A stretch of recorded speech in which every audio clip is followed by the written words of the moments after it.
up and running. I think we're live and good.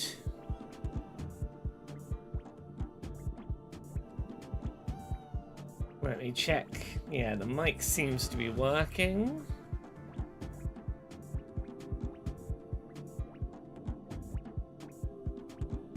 We'll give it a minute for people to arrive. Do some CrabSouls.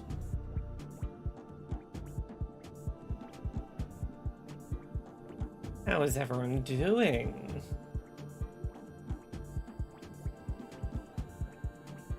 I'm just checking we have everything set up and ready to go. Which appears to be the case. And we'll give people a minute to arrive.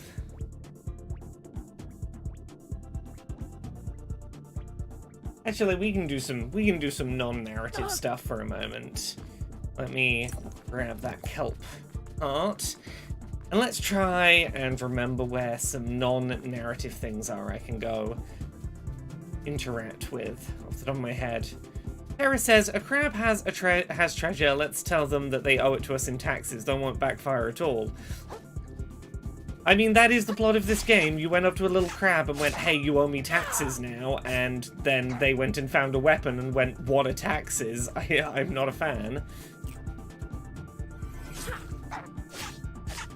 But we now have shells and super attacks, and I'm gonna try and find a bunch of little non-narrative collectibles in the starting area for a bit while people start to arrive. Hey, active critizen, how are you? Back, ruffians! Back, I say, you there! I don't suppose you'd lend a claw to a fellow in need? I dare say I'll die for sure if you don't. I will rescue you, friend. Hey, cyborg girl. The crab game is great. It's a little janky, and there's one area that's like particularly dark and hard to navigate that I think was a poor design choice, but generally speaking, this game is charming and doesn't overstay its welcome, and politically has interesting things to say, and also you can give this tiny crab a huge human-sized handgun, and it's wonderful. I was torn. I was very excited to stream this today until I got an invite to the technical test for Hades 2. So I'm now like, oh no, there are too many things I want to be playing. Okay, why don't you want to move away from this dangerous little castle? Oh, give up this prime land the Duchess offered me? No way, Moray. The Duchess gave you land. Isn't there land all over the place? Oh, the simple insights of country folk. This really is the life. You deserve something for saving my Carabas, country boy. Does Hades 2 have crabs, though? Not that I've seen, but it do have the most sexy bisexual character designs I think I've ever seen in a game. They took every character from the first Hades and said, what if we turned the appeal to bisexuals up to 1,000? You thought the characters in Hades 1 were chiseled. There's now like, oh, women, you could snap me in half and I'm okay with that. Hey, artist synth. Okay, we've got a blood star limb. That's basically a partial heart container. Right, where was I looking for? Oh yes, I wanted to go fight behind this little castle end.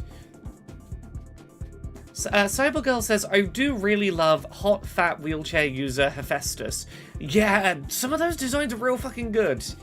I might stream like maybe an hour of Hades 2 toward the end of the stream tonight, because, oh, I want to be playing all the games today is the problem.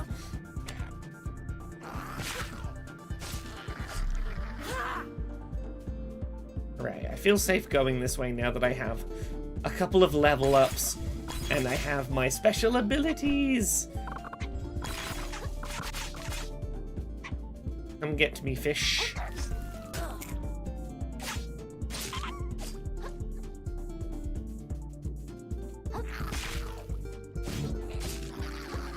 Now that I can do my sort of sprint into heavy lunge with my melee weapon, I am considerably better equipped. Where'd you go, Crab? There you are. I want to speedrun as quickly as I can to the upgrade that lets me stick trash on the end of my fork and turn it into makeshift hammers. I want to make my makeshift little war hammers. Hammers for war, not the 40k things. Wouldn't want to make a warhammer. They're full of people who don't like women. Octochara says this game looks so fun.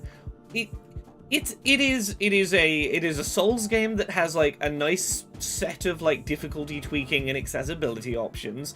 Isn't too overly long. Isn't constantly grey and brown as its only colours. I'm very enamored with this charming little game. It is more than just the little silly it's Dark Souls but a colourful crab. Like, it doesn't coast on any one of its aspects. It is a nice, well-rounded experience. Right, where was I? Let's get these fish out the way. I want to fight... Oh... Yeah, I want to fight the big purple crab in the background with the glowy eyes. Because that'll give me crystals if I can beat it. Yeah, I mean, look, the reason I started over here in the colourful area is I played like an hour of this on stream yesterday, and spoilers, we are about to go to an area that is very grey, but it's a singular grey area of the game used for emphasis. The gist of the start of this game, the early opening hour we played yesterday, was this little crab lived in a tide pool, and then a loan shark came up and was like, hey, you owe taxes now? And then our little hermit crab was like, I don't know what taxes are. And the shark stole our little crab's shell and ran off. And we agreed to go on a quest for the Duchess to maybe get our shell back. And then we arrived back from the quest and everything's gone to shit. We've not ventured into the castle to find out why everything's gone to shit yet. We're playing around in the colourful zone. Okay.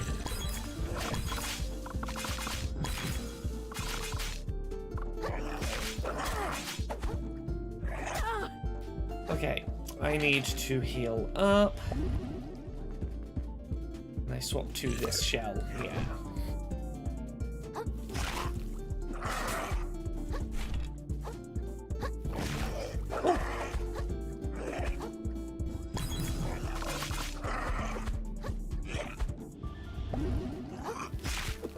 Oh, back away. Honestly, the colourfulness really helps with visibility. It's nice to have stuff where enemies aren't just fading against the background all the time. Right, here we go. How many of those purple crystals do I have right now? 26, so I could get the in the air plunge attack, that'd be good.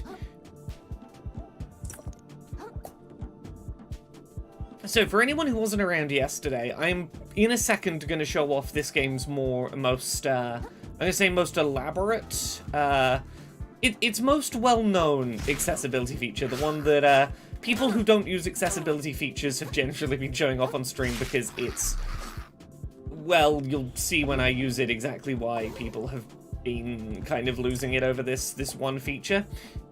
Over here is quite a tough little boss enemy we can see in the distance wielding a bike lock as a big weapon. You know, there are options in here that we can use for, like, let's have a look. We've got extra shell durability, reduced damage taken, lower enemy health, extra dodge invincibility. I particularly like prevent pitfall damage. You can slow down the game speed. But yeah, if anyone knows anything about this game and nothing else, it's probably the setting Give Krill a Gun, in which you give the tiny little hermit crab a very big gun, which can one-hit kill any enemy, including bosses. What I just did there was one-hit kill a boss by shooting it in the face from at a distance. There we go. Give Krill a gun.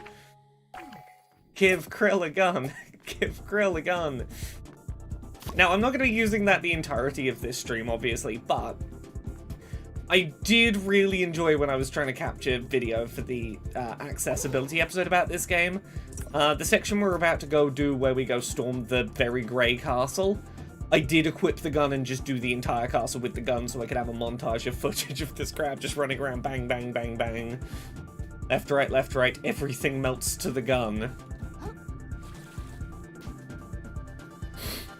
Right, it's pretty beautiful.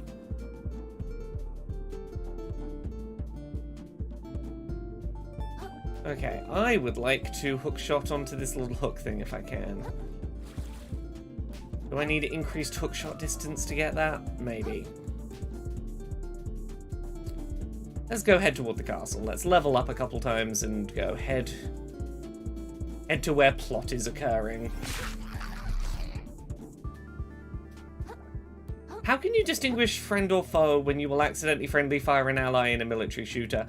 Well, see, here's the thing. This game won't let me lock onto anything that's not an enemy. So if I can lock onto it, I should be able to do it a big shoot. But yes, we also have grappling hook mechanics, which I very much appreciate. Although I don't want to continue grapple hooking because I see purple crystals. And that's what I want. I want my crystals. Yes, I like being able to hold down the jump button in the air to sort of kick your feet and swim around a bit.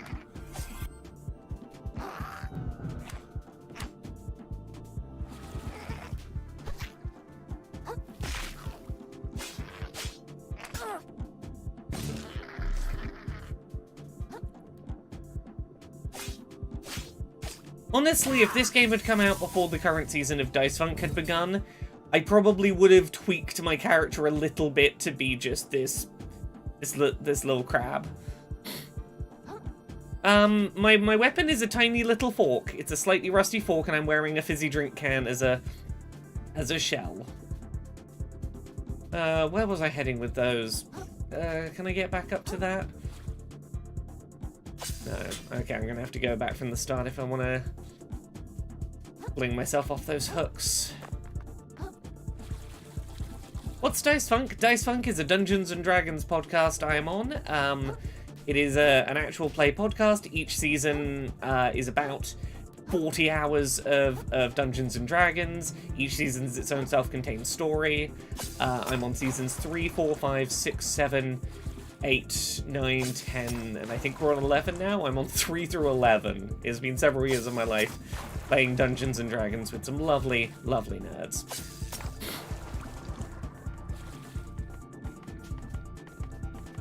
Okay, let's try and actually fight some enemies.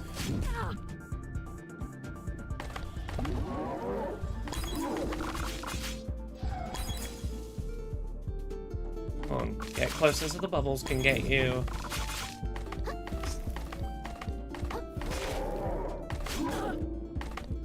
Yes, Dice Funk contains such stories as, what if a gamer was an afterlife assassin who accidentally destroyed all of reality a little bit in a fit of gamer rage?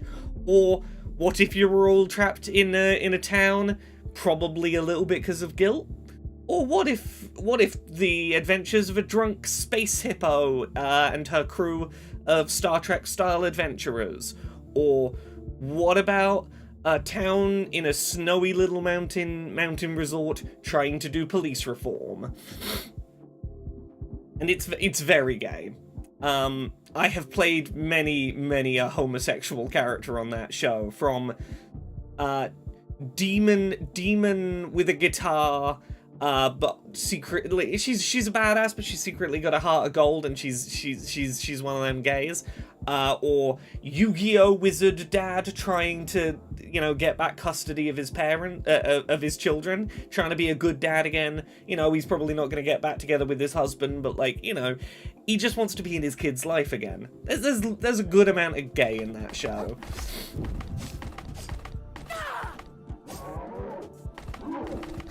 Okay, come on.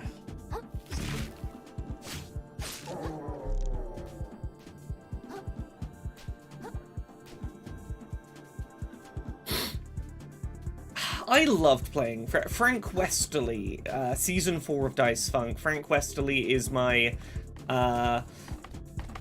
gay Yu-Gi-Oh wizard dad. He's a man who got a little compulsive about trading card purchasing to the point of kind of financially bankrupting his family, and it ruined his relationship with his husband and his kids. And he's just trying to get his life back on track. He's trying to do heists via Yu-Gi-Oh wizardry to try and get back in his children's life. I love him as a character. He just wants to be a good dad. Have I ever played a heterosexual Dice Funk character? Oh, what's my Thrycreen character in the Wasteland, who's very worshipping of Conrad's character, the cult leader? I've completely forgotten my own character's name. Vindras. Yeah. That might... I don't know if I ever confirm, like, I know that they were, like, I know she was interested in men. I don't think she ever expressed interest in women. That might be my only heterosexual Dice Funk character.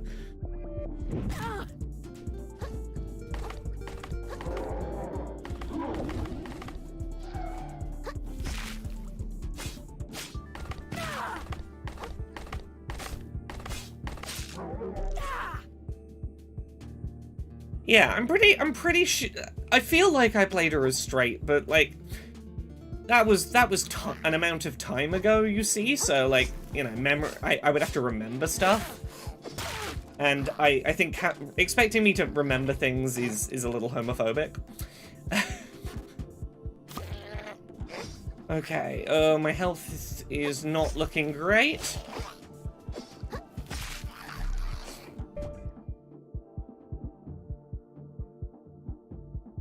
Oh, okay, yeah, no, yeah, you're right. There might have been some within the cult many gender activities going on. Look, ultimately, she only really had eyes for the cult leader. Oh, don't stab me. See health in this area. I just have to survive long enough to get it. I appreciate that this game's equivalent of Estus flasks, as well as being able to be, like, you know, restored upon death. You can just find them in the wild growing because they're little bits of kelp. Active Critizen says, I'm still knocked out by your entrance in Ilium. Okay, so that was, yeah, Dice Funk Season 3. I joined, like, 8 episodes in because another a player was leaving. And we recorded, like, a little 2-minute thing with the DM where... on a whim, I implied I'd murdered a bunch of people, and I hadn't planned that in advance with the DM. And we just rolled with it, and it ended up becoming a very pivotal plot point to that season, but I do enjoy a good casually imply your character did a lot of murder. Oh, this is taking me back to the start of the game area. I see where this leads to. Yeah, sometimes you make snap role-playing decisions in tabletop, and... you just roll with them. Right, I think we've given it long enough. I can go head to the actual area where I'm supposed to be heading to. Once I've checked there's no more purple crystals for me to collect up here. I don't think there are, but I want all my fancy upgrades real early game on this run. And I'm already dead. Okay, I'm gonna have to remember how to get back up here so I can get my nearly 3,000 microplastics back.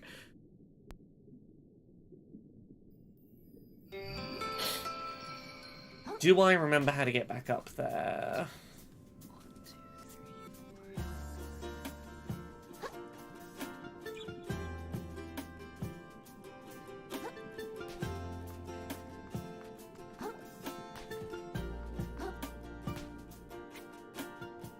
I think it was this set of hooks I was following to get up there.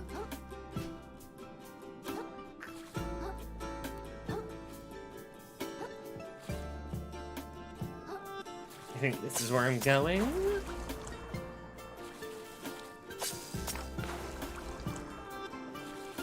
Yeah, this is the one.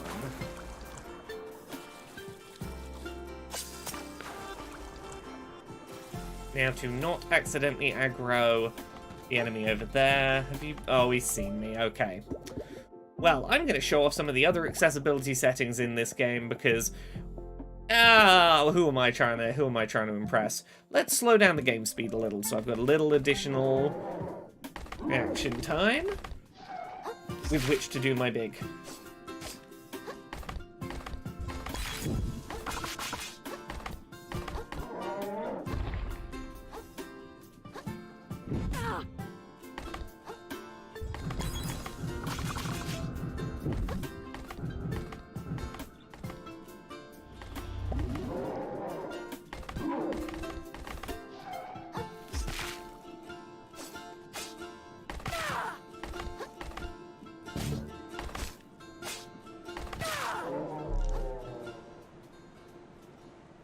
Okay, now I see my souls. They're over there.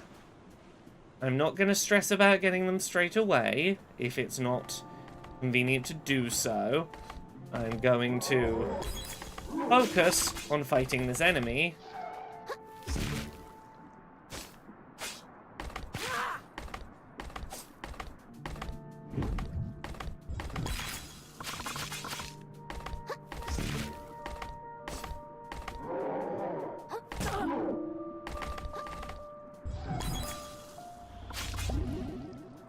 Come on, charge at me, get hit with the bubbles. There we go. And now that I've beaten that boss and can go safely get my health, my microplastics back, I will pop the game speed back to regular. Because again, who am I trying to impress? I don't want to lose those levels. I'm just gonna slow things down, give myself a little extra reaction speed, a little extra reaction time. Is there anything worthwhile for me to get up here?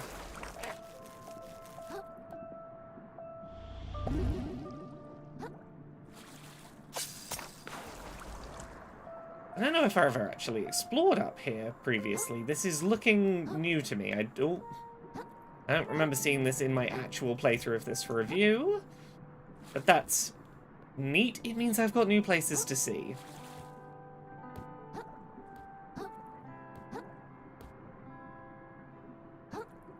Your character does slow down. But you don't notice it so much on your own character. It's the enemies that have more sort of fast reaction-based timing to how their attacks play out. It definitely feels like it, even though it's slowing them all down the same percentage, it feels like it's favoring you in how that slowdown functionally works. Oh, what's in the... Oh, okay, I fell, but I did not know there was a clam up there. Let's find out what's in the clam. I foolishly assumed the entire top of the sandcastle would be filled in rather than it being a plank to walk along. Ooh, a piece of a heart container. That is worth... That was worth coming and looking around for. Oh, hey, pufferfish.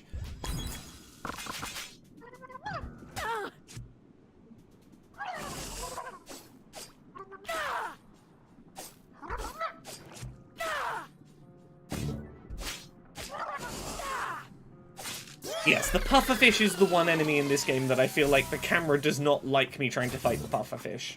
Particularly on walkways. Okay, I should probably at this point go cash in those levels and go head toward plot progression. I did mess around with playing this a little bit on a few different platforms out of curiosity. Steam Deck plays pretty darn well. I would consider Steam Deck very playable. PS5, which is what I'm playing it on here, it definitely runs a little smoother. It's a little nicer, you know. You're losing the portability, but like it plays good. The Switch version, if it's the only version you can play, it's playable. Going from the PS5 version to playing the Switch version was it was a painful experience. If the Switch version was the only one I'd played, I think I would have been fine with it, but going from PS5 to the Switch version, the frame rate felt weird.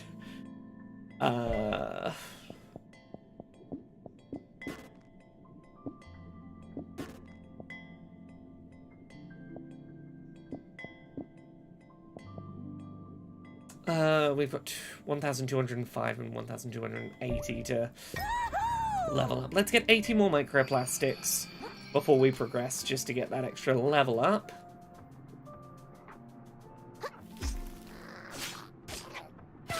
Do some basic level grinding really near to where we can catch those souls in. I have no idea if there's mod support for it. My entire playthrough was prior to the, the official release on PC, so I don't know if there are mods, but I imagine there'll be fun mods. I will say, as soon as I get to the first, major town in this, this game does have, it's got some good gay cosmetics. You can go get a Progress Pride flag to wear as a bandana as soon as you get to the first major town. So, hell yeah. Oh, Brax Talandry in the YouTube chat, yeah, that Lawbreaker does indeed become a standard enemy, because this is a Souls game. Things that were once bosses very quickly become standard enemies. That's just the way of things. But yes, let's head back to Castle.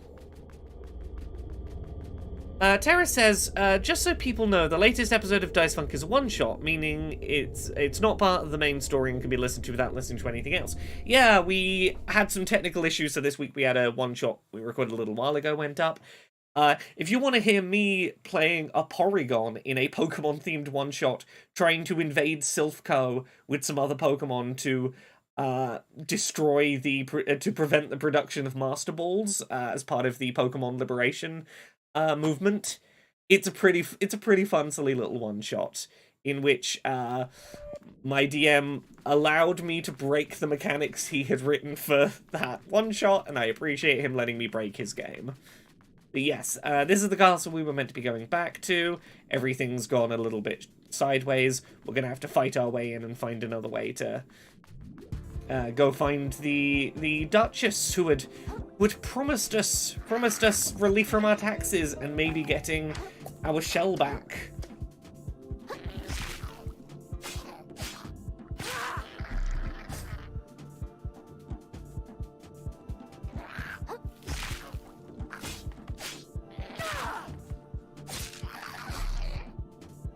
I see you, big purple-eyed crab.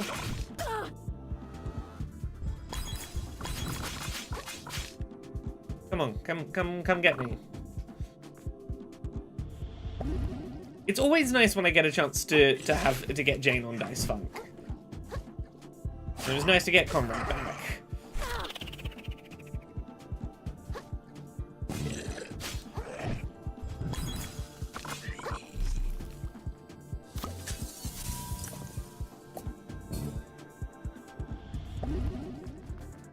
Okay, here we go. I want to find a better shell than this. I don't like the banana peel that much as a shell.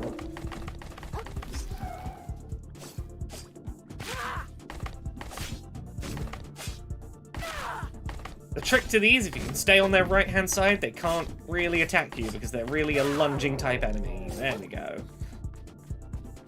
Aha. Is that the last one of you? Yeah, it is. Ah!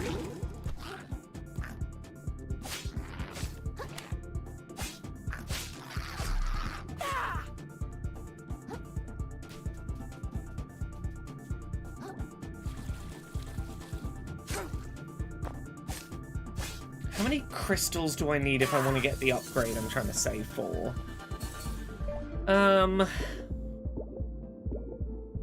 I want this for 25, and then I think that's 30, so I need 55. And I have 40, so I need 15 more crystals.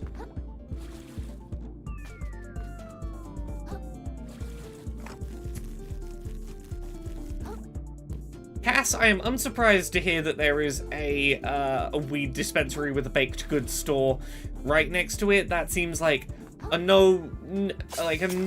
just a good business sense decision. There's no reason not to make that business decision. I'm not even going to bother fighting you, pufferfish, because pufferfish enemies are just... You're a nuisance. But I will come get this Estus kelp heart. What I would like to do is swim across here. Oh.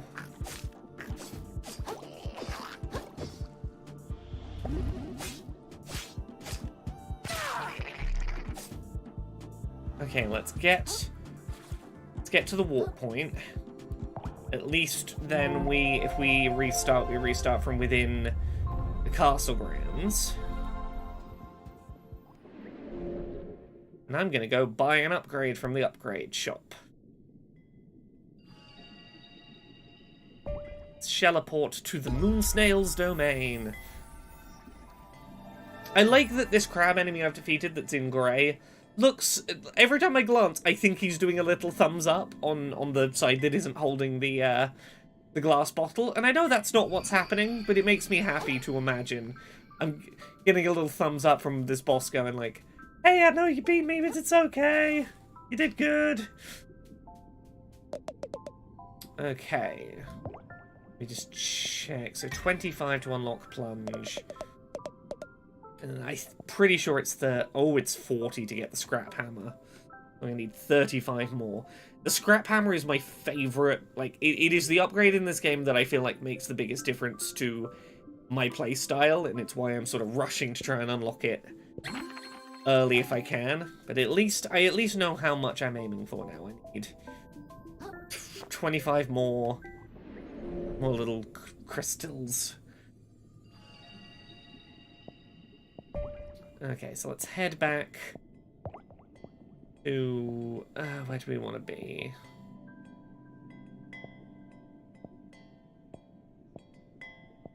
Stalactite, I think it's this one, is the one up on the castle walls.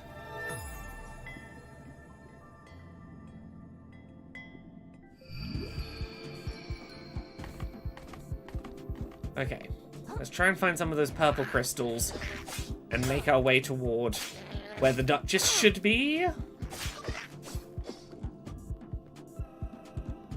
That was a real bad start for health. I'm just gonna go right back to my Dark Souls bonfire, get my health back, and try that again. I need a better shell. This is not a good shell.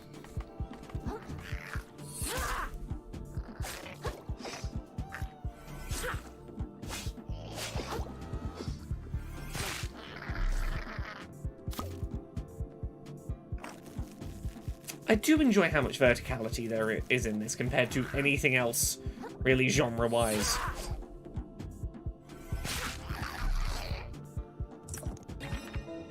Ooh, I do have more stowaways I could be sticking on my shell, really, couldn't I? Let's get some extra attack. I need more resistance to equip that one. Vitality. Resistance. Let's take the sea stuff for some extra health. Now, can I see purple crystals around anywhere? No, but I can see an enemy with glowing purple eyes. Means that they will drop purple crystals if I beat them, so... Sure, let's go down here and fight the big crab. Hey, Thimba! How are you?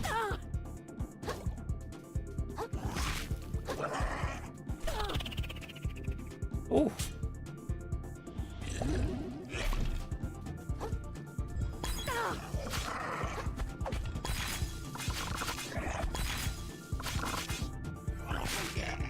There we go. Thimba says, I tried another crab's treasure, and I noticed I may have to lower the settings a little more because I keep dying. I mean, dying repeatedly is somewhat a hallmark of the genre. I appreciate that the options are there to do little tweaks, and I've definitely done some of them on my own playthrough. But, like, if you've not done a game in the genre before, there is a degree of... The expectation is, it's hard and I'm gonna die a lot, but I am making progress. Like, that's sort of the difficulty sweet spot. And I'm not saying you can't go further than that. If you want to make it, like, tweak it such that it is a walk in the park, fucking have fun. Play it however you want to play it. But the fact that you are dying isn't necessarily a sign that the difficulty's wrong if you feel like you're making progress. Is the thing. Where am I going? I don't think there's any more enemies that are going to drop purple crystals around here. Gotta find a way back up.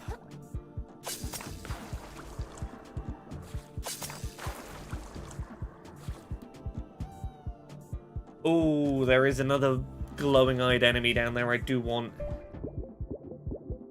their crystals. How willing am I to fight this enemy? Thimba, as far as I am aware, yes, that was connected to Stellar Blade. I believe it's been patched out now. My understanding is there was a shop there was a piece of graffiti that said hard next to a sign that said R shop, and people put it together as hard R, which has some implications, and I believe that has been patched out, but I believe that is why that was trending on social media, because Stellar Blade sure did a thing. Thimba, look, sucking at Souls games but liking to try them is the first step on the road to not being good at them, but completing them and having a good time. It is where I began, was I'm not good at these, I'm never finishing them, but I want to try them, and now here I am. Oh god. Come on, please get out of the gunk. I would like to fight you not in the gunk, if possible. Because that is poison, and it's gonna injure me greatly. I don't know if you're meant to be in the gunk. I think something may have bugged out. Okay, you got out the gunk. Oh, yeah, you're on the spikes, I see. Come on.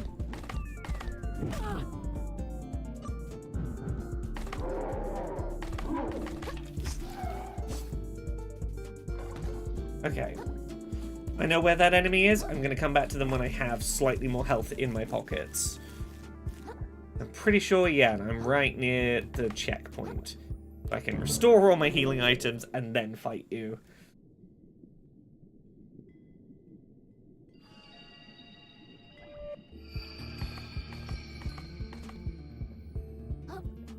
Okay, yeah, it's the one over here with the glowy eyes. Cool.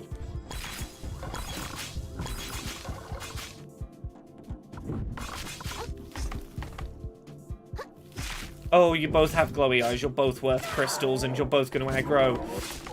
Okay, I got the first one dead before the second one aggroed. That's good. Come on.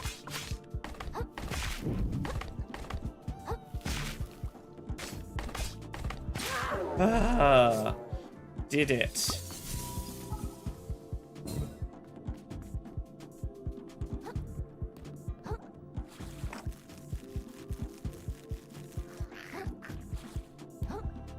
And I think the place I am going... Okay, I know where I need to be heading.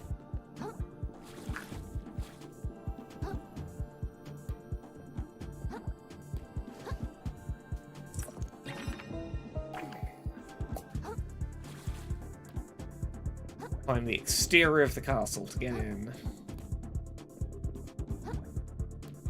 Thimba, I'm loving the storyline for this game. Like, in this playthrough, we are early enough that all we've really seen is capitalism came into this little Krill's life and was like, hey, what if we were going to repossess your house because of taxes that you didn't know existed, and now everyone's being very mean and trying to kill you, but all you want to do is go home. There is so much more to it than that, and I love where it ends up. There is a lot I love about where this game's plot journeys to. I mean, there's a lot of discarded trash generally here. It is not a healthy amount of discarded trash for an ocean to have in it. Ooh, let's... Oh, I do like this coconut with the rollout attack.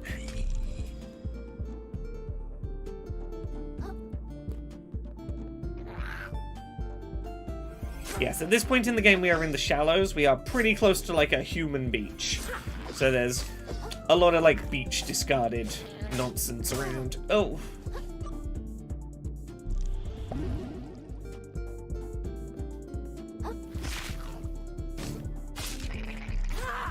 Yeah, I don't want to use rollout too much up here because obviously we're in a platforming section and I don't want to risk going off the edge of a platform, I say as I walk straight off the edge of a platform, because I'm silly.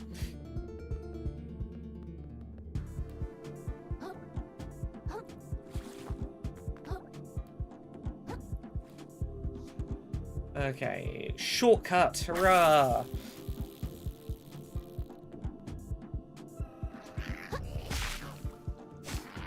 Oh yeah, I forget that today is also Stellar Blade release day. I care not for that game. It makes me motion sick, needless, like in ways that a third-person game really shouldn't be able to. And I'm here being like, yeah, but I'm all about that CrabSouls and Hades too. Stellar Blade, never heard of her. I have it on this PlayStation. If people are curious, I could boot up the start of it and play like a little bit of it so that people can see what it is, if anyone cares enough to know.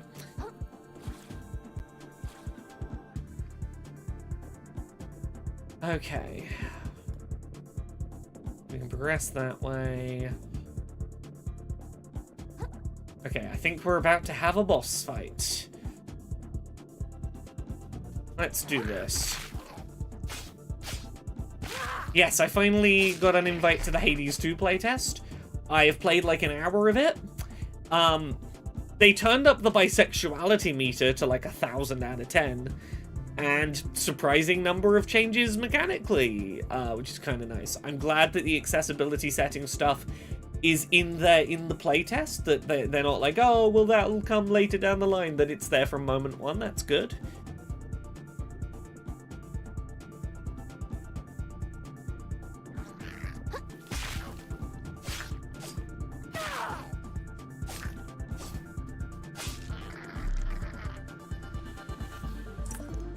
Okay, we can open the front gate now. Here it is. Oh, nearly boss time.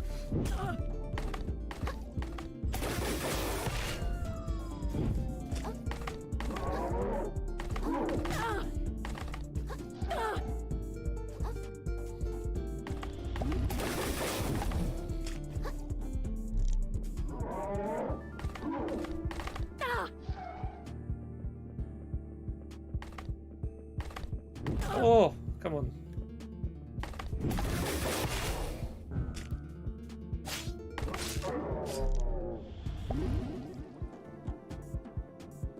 Today is Mana Lord's release day and it's crushing all the numbers for other games. I am aware that Mana Lords happened. I know nothing else about it. I hope you enjoy the Mana Lords if it's your thing.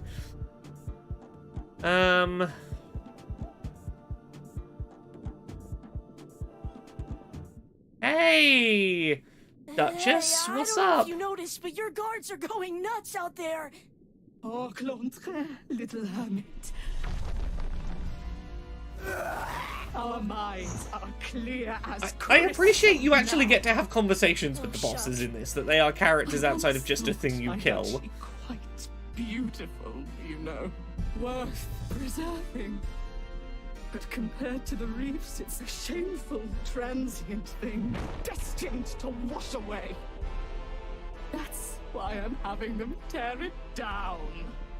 I thought my beauty worth preserving too.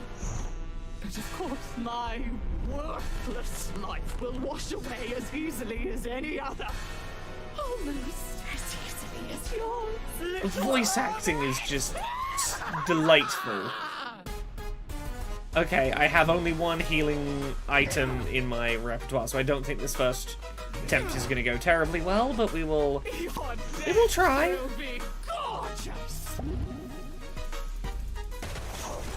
Oh yeah, and no umami.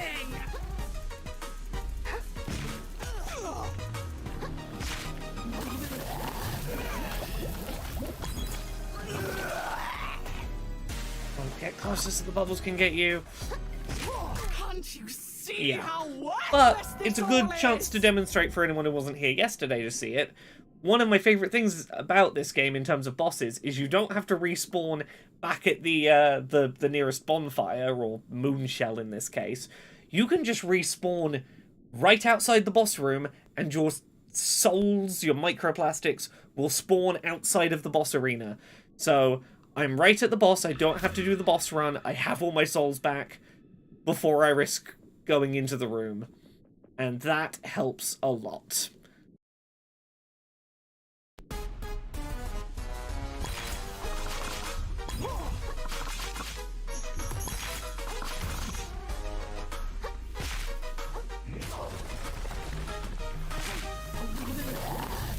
Okay.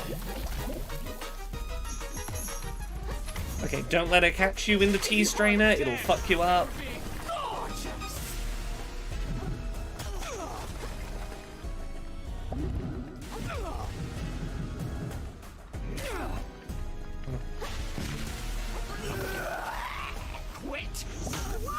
Not a good first attempt, but we're doing it. Let's wear the teacup just so that I have it in my worn shells. Yeah, okay. How worthless this all is.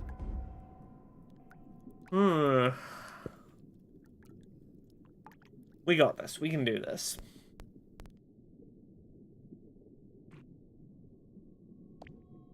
Now again, because I'm not embarrassed to use accessibility settings, they're there to be used. I'm going to turn down the game speed ever so slightly.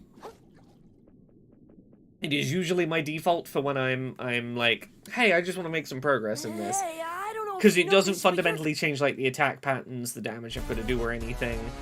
It's just a little extra time for my hands to respond to what I'm seeing.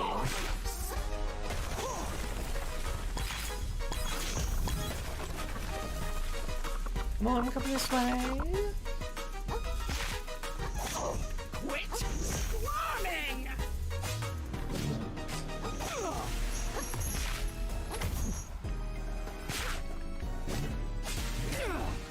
Get that stagger meter up.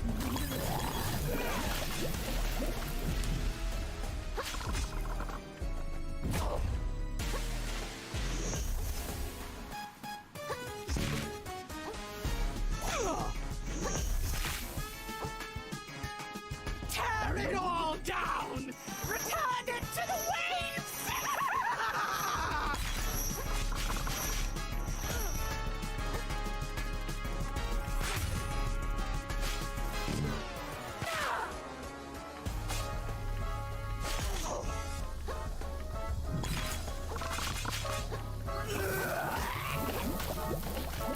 Active criticism, here's the thing. I highlight them in streams like this, A, to show off what's there and to give a feel for what they're like in practice, because, as much as I can talk about them in reviews, seeing them in practice is different.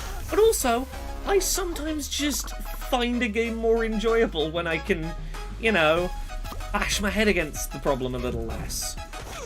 Like, the reason I am so outspoken about accessibility stuff...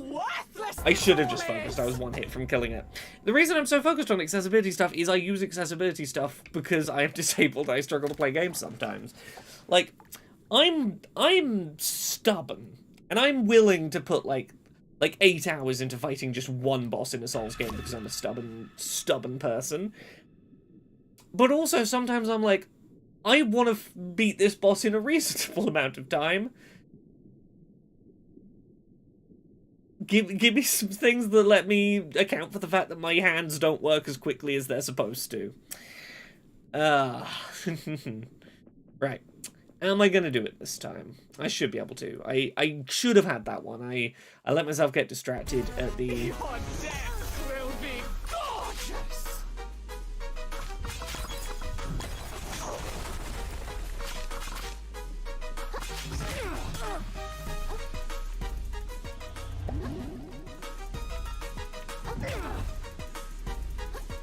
Quit swarming.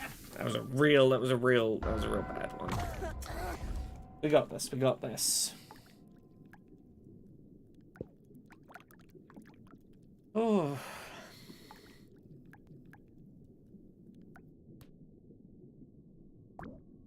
Attic Precision says, I'm older and slowing down. Being able to play is still important. Yeah, because here's the thing. My thing I struggle with in games, and I've talked about this in a few places before, like, I have... I'm not great at coordination generally, and my timing is not particularly good. But the thing I struggle with more than anything else is because of my coordination is inconsistent. Meaning that, like, if I can do a thing, I can't guarantee that the next time I try and do the thing will be anywhere near the same degree of coordination. Which means I struggle with consistency. I struggle with... like, getting the what my brain knows needs to happen and translating it into my hand doing that is... It is a graph that goes up and down as to how reliable it's going to be, which makes it hard to account for, and I just kind of have to hope I luck out and have a minute where where my coordination stays good for long enough for me to get through an encounter. And that is why I appreciate stuff like being able to slow down game speed. It's one of my favorite accessibility things to see in games. It gives me slightly more time for, like, I can notice I haven't reacted properly with my hands, and I can course correct. It gives me just a second to go, my hand's not where I think it is, turn that analog stick slightly, and be on the right course. It makes a big difference. Do I have my souls? I do, yeah. Let's go. Go, go, go. Your death will be gorgeous!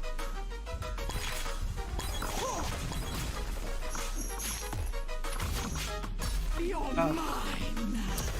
Although, fun fact, we are now about a month away from whenever all the developers will have needed to send their content over for this year's Accessibility Summer Showcase. I believe I have a locked-in list of the games that'll be there at the showcase. And how many is it currently looking like? 1, 2, 3.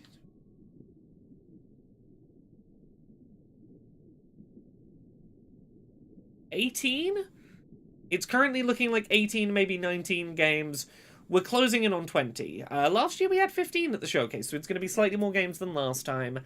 Fun fact about this year's Accessibility Summer Showcase, more than a quarter of the games, I believe it's currently 6. So I think a third of the games, actually, a third of the games we currently have locked in, near enough, are games that are playable by sightless blind players without sighted assistance. Which is neat. It was about a fifth, I think, last year. I believe it was 3 out of 15, and this time it's 6 out of 18, which is, yeah, we're making progress on that front. It's something I've been pushing to try and have more of at this year's show.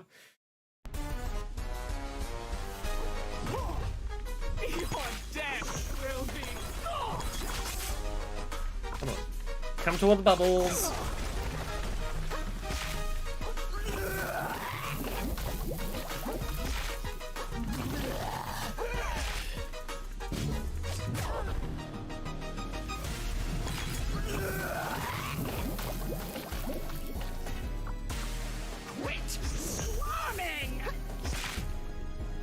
So close to finishing that bar. Come on.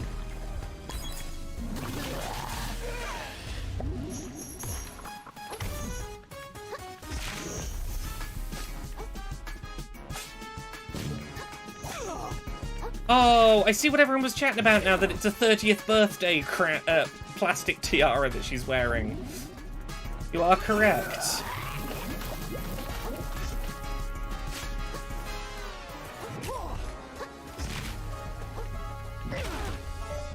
Oh. I haven't had an itch on my nose, but thankfully this is a Souls that I can pause. Thank you, another Crab's Treasure, for letting me pause you.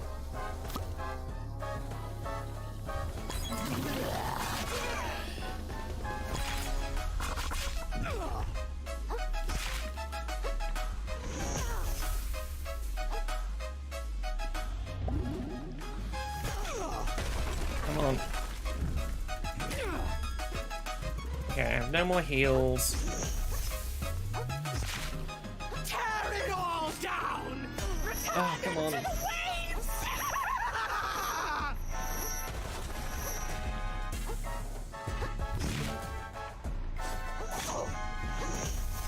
Come on.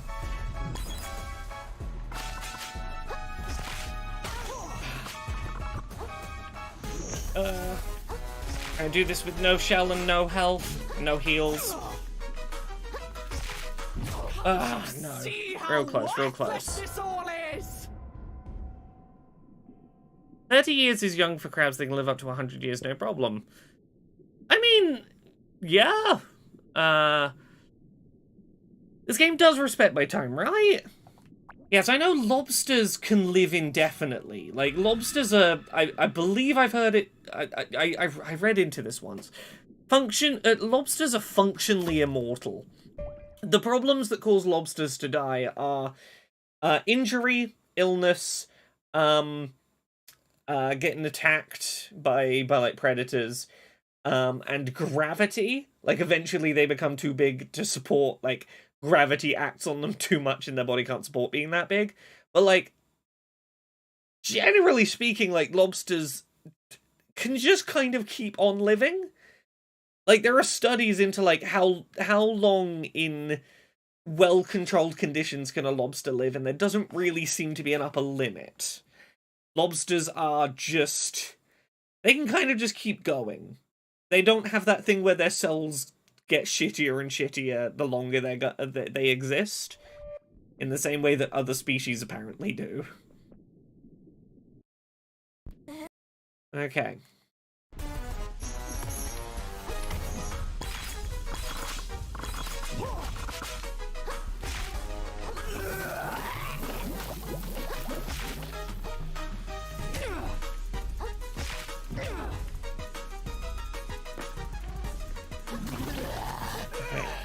Away we go.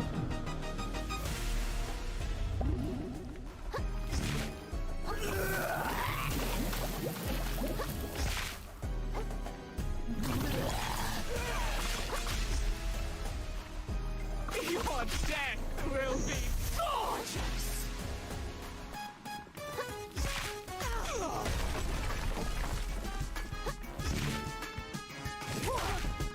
Okay, back away. Get this. Ah.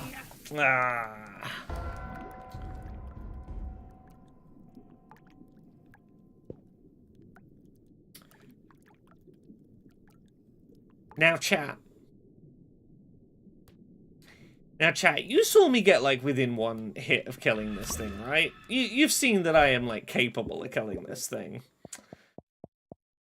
Now, I say that while I go down to the bottom of the assist settings menu.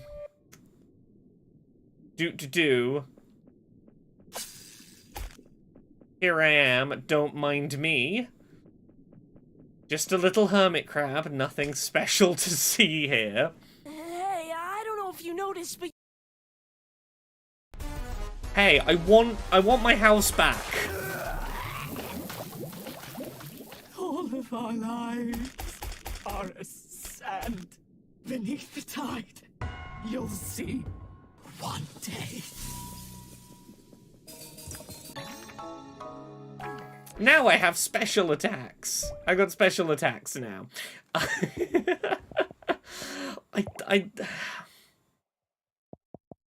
love that the gun exists. I love this stupid gun. Holy abalone, that was a shell of a fight, kid. You were watching the whole thing? I guess it was too much to ask that the soldiers caught you, you jerk. Ah, no such luck. I hid as soon as everyone started getting crazy. A survivor never picks a fight he doesn't have to. You should learn a thing or two from a guy like me. Well, now the Duchess is, you know... Is it gonna be a shell back? You have no reason to keep it anymore, right? Oh, this old thing, you know, I can barely remember how I got my fins on it. Thinking I might as well pawn it off in the big city, make myself some microplastics. A hustler can do anything he can get away with, kid. See you in New Carinia if you want to buy this bad boy back from me. If no one else buys it first, that is.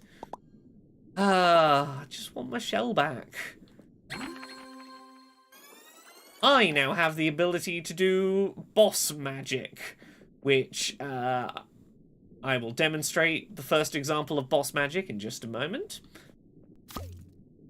I can do a big ghostly crab claw, which I think is pretty cool.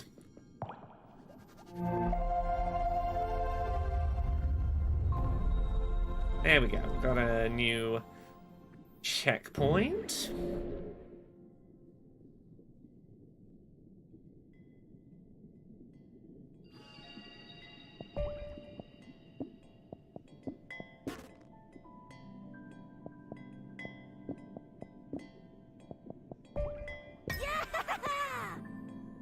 I think this will allow me to have that other stowaway I was looking at now.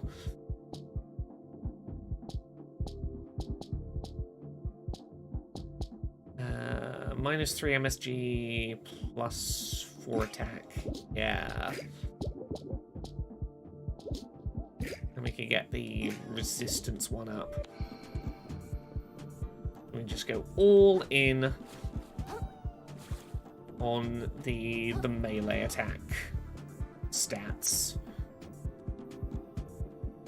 Come on, let me unlock my playstyle of choice. Let me unlock Big Hammer mode.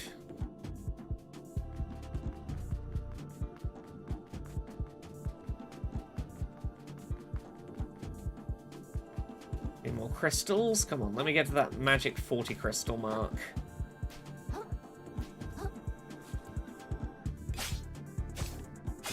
This is where the combat system in this game really clicked for me, was once I started wielding my big hammers. 39, 40, haha. Okay, next time I find a teleportation shell, I am going to use it to go get my big hammer move. Actually, you know what? I can go get my big hammer move now. There's nothing to stop me. Let's backtrack slightly and go get my hammer. Because this is where I started really, like, you know, I am a big, heavy, two-handed, like, heavy attack weapon wielder in these kind of games. And, you know, this little fork, it's fine, it does its job, but it's not my playstyle for Souls. I'm gonna make some real silly little stupid weapons here. Shelleport, Moonsnail's domain. I like that the really important places, like the towns where there are shops, the place where there's an upgrade tree available, are all just in important locations right at the top of the fast travel screen. The little can wiggle is great. Wiggling your can as you run. Hey, Moonsnail. Let me make hammers. This is it, the scrap hammer. So, now, you see this this can of fizzy drink that's on my back as Michelle. Now it's on the end of my fork and it's a hammer, and I have a heavy weapon with an entirely different moveset. I'm gonna go find myself a shell, because I can be wearing one defensively while there's one on the end of my fork. But this is how I will be playing the game from now on, is with stuff stuck on the end of my fork. Duchess's Chambers, there it is.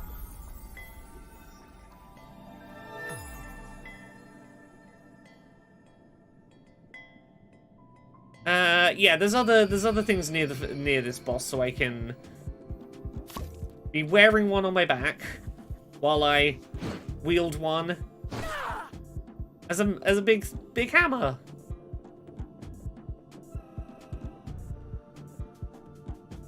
Now here we go. And my tiny little tin can warrior is off to fight. Plus, we're about to find my favourite shell in the game. The Sriracha bottle nozzle.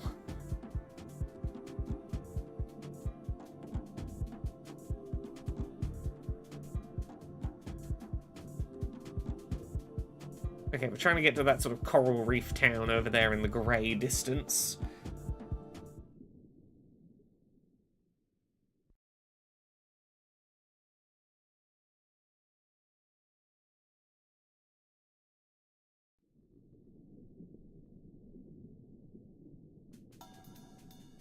Here we go! Hooray! Colour has returned to the game. I love the little ketchup packet flags.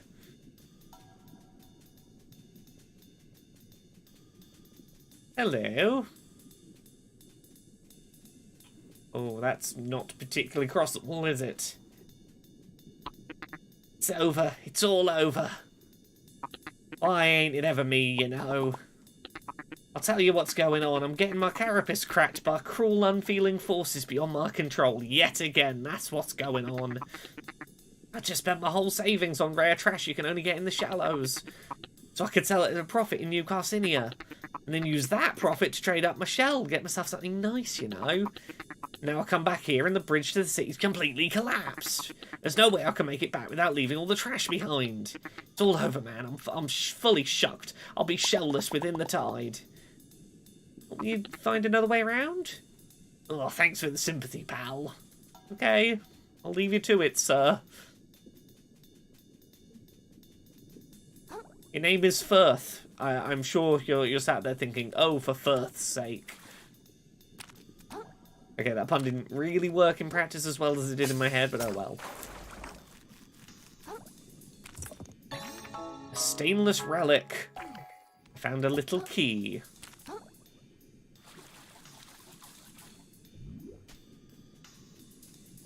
There it is, the sriracha bottle nozzle.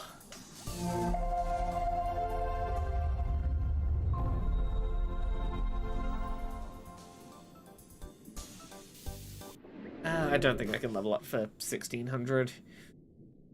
Gonna need way more microplastics than that. Oh, only 1800. We're not that far off. But here we go. The sriracha nozzle. Which, I particularly enjoy it as an end to have on my hammer, but also, I can become a Beyblade. I can become a little spinny Beyblade. And that is honestly really mechanically useful.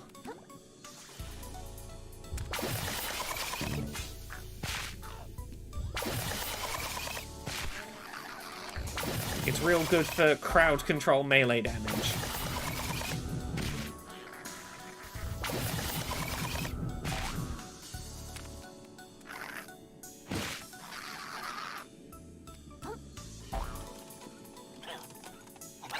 These seahorses fire bullets that are, you know those little, they're an American thing. They're little foam dinosaurs, but they start looking like a pill, and you put them in water and they expand to be a little, sponge dinosaur. Yeah, that's what these seahorses fire as projectiles. It's adorable. Here we go.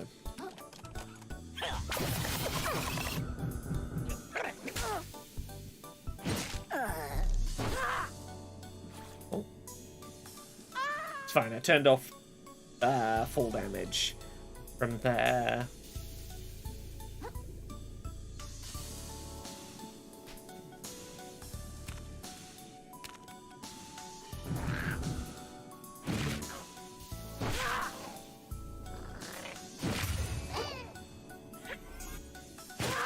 Ah, I have my little warhammer now.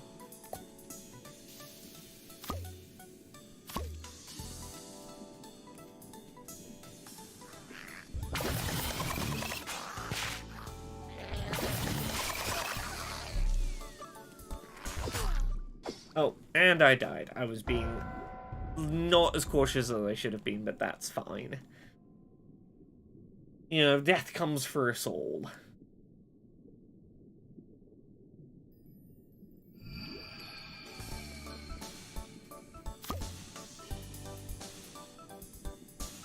Flora's now in Warhammer, is that what the incels are mad at?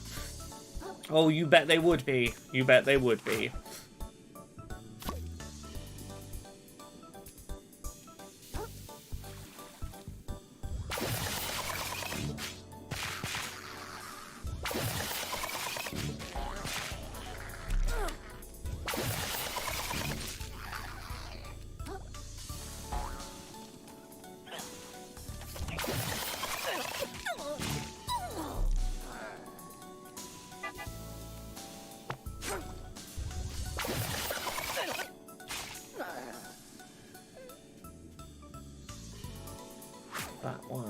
one, and then wear this one.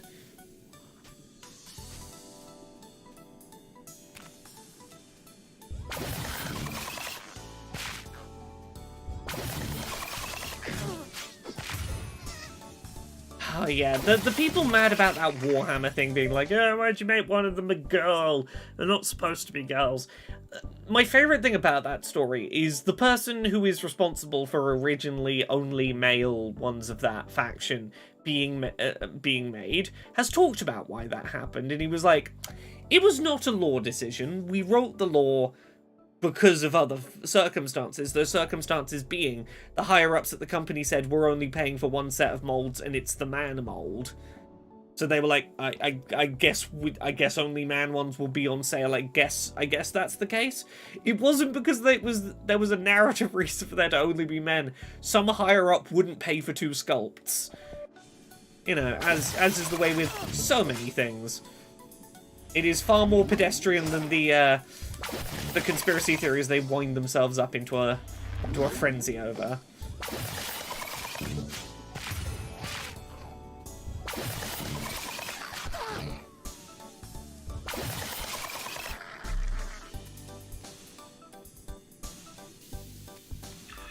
There we go, we got all the souls back. Now I'm not even going to try and fight the one enemy up here because it's too narrow a platform and they will just screw me over. I am going to try and jump past and get this pick up, and then away I go. Off I fuck.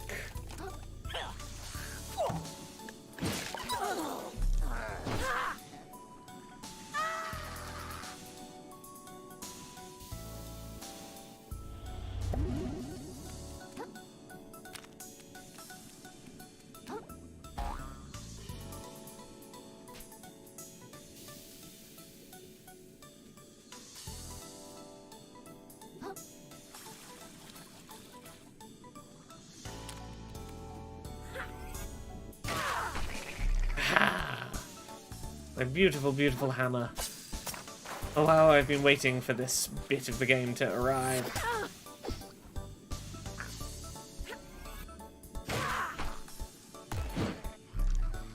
Oh, how everything melts to your presence.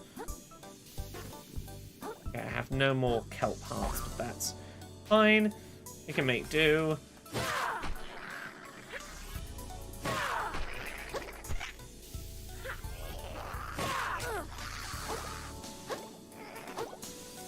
On. Haha, heart.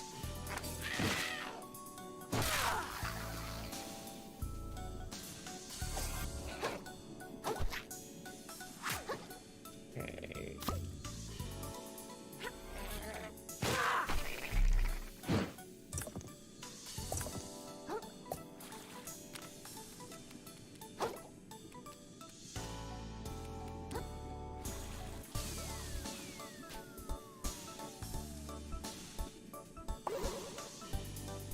Almost unlocked the first shortcut in this area, which is nice. Oh, that's a shell, isn't it? Oh no, it's a seat. Do I get health back if I sit here? I don't know if I ever bothered to sit around on these seats before. Ah, it's just a place to have a little sit, I guess.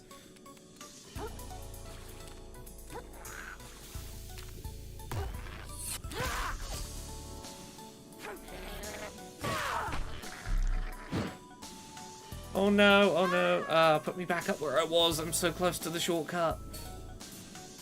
Does this game have a photo mode? I don't think it has a dedicated photo mode, but you can, you know, finagle the camera a little bit and get some nice screenshots.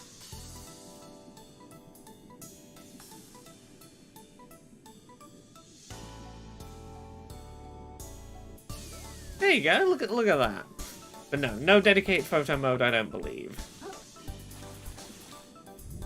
It is a really nice looking game. It's got a charming little sense of wonder to it. Oh, I hate this coral staircase. I'm so bad at climbing it and not falling off it. This is the one place in the game where I would say this game has bad geometry for actually navigating. The number of times I spent like 10 minutes trying to climb that one set of 3 stairs while learning exactly where the collision was going to be.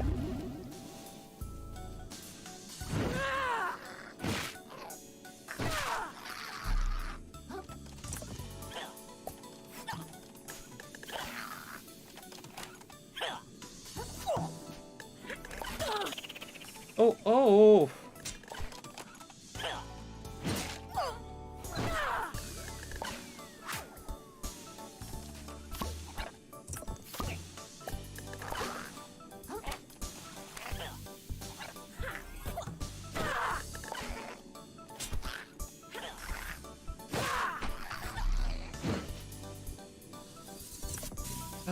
There we go. Stop shooting me. Your little, with your little dinosaur projectiles.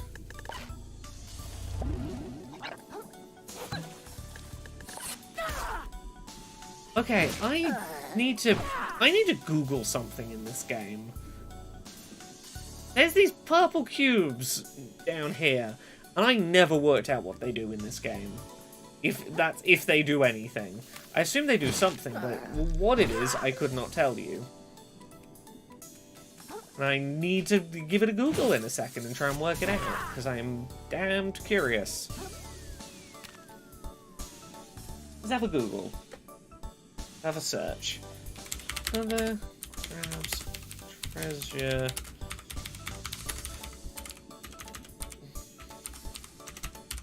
Purple cube. How to destroy the purple blocks.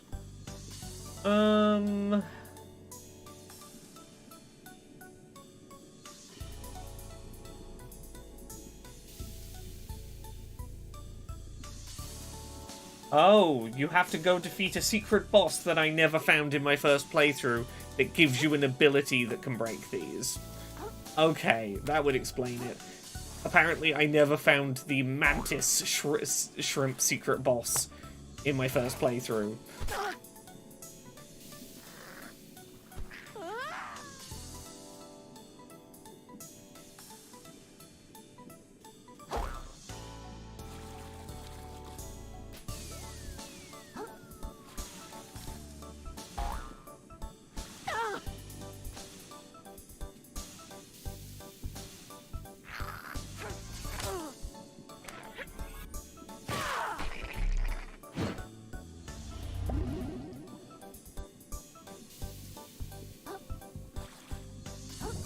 Oh, and that's why there's umami recharge points nearby. I see.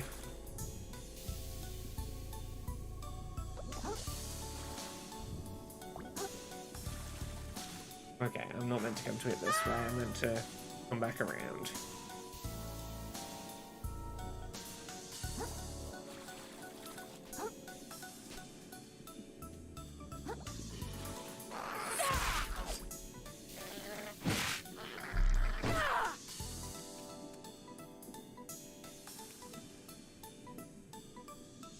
That would be how I explore this way. I'm guessing there's a bounce pad under that.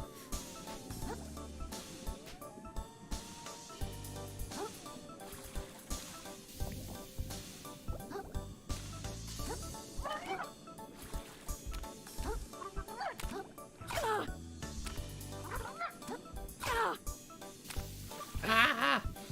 Don't knock me off my platform, pufferfish. I'm not trying to give you a bad day.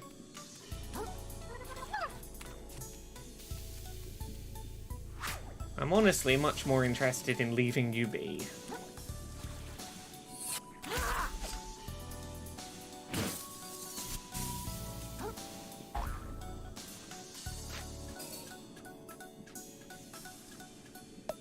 Hey there, pal, do you like going fast?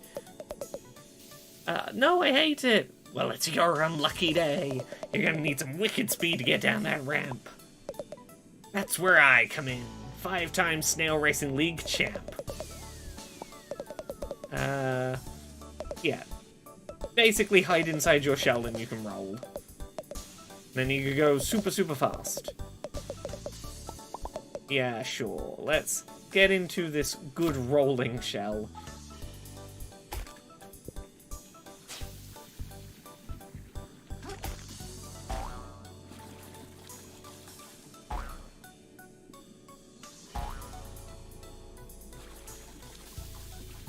There we go, we made it across.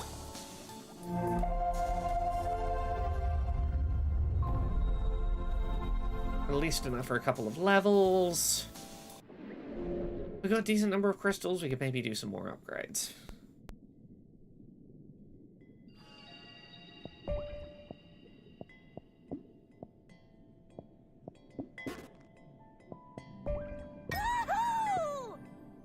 Nine, no. We had 10, maybe 15.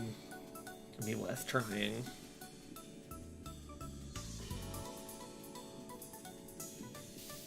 But it's nearly time to reach town and meet all sorts of lovely little characters. Oh, there we go. Needed a second to work out what it was doing there, but it sorted itself out.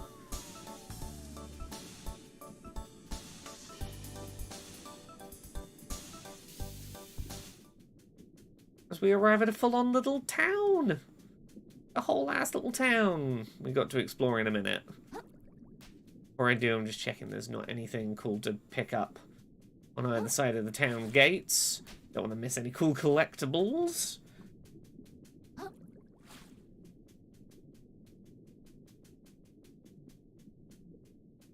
Probably good. Right, let's go get our shell back. New Carinia.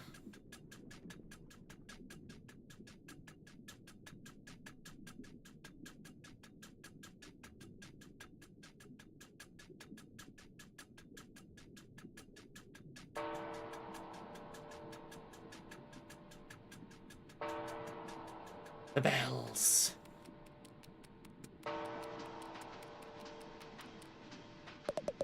Nice to see a fresh face in town, and right before trash day, too. Oh, he doesn't know what trash day is. I don't want to ruin the surprise for you. Ooh. Look at this gorgeous little town. Welcome to New Carinia, a beacon of civilization between the harsh violence of the sands between. A testament to the prevailing power of industry. The city of dreams, the big crab apple. And the defining pillar of the trash economy, which supports all of crustacean society. How did I get into this conversation? My name, you ask? Tortellini, the town greeter at your service. I'm beyond excited to greet 2 new visitors in a single day. It's not a lot. We usually get 20 or 30. Was the other one the shark? Oh, yeah, it was the shark. Okay. Where would he have gone to sell the shell? I can think of 4 places. He might have tried to sell it to Shellfish Desires, the luxury goods store. If it's an antique, he might have gone to the museum. He might have gone to Bottom Feeder to sell it to, like, some lowlives. He might have tried to sell it for scrap to the blacksmith. Okay, let's go check those places as best we can. And see if I have enough microplastics to do some cool upgrades and buy some cosmetics while I'm here.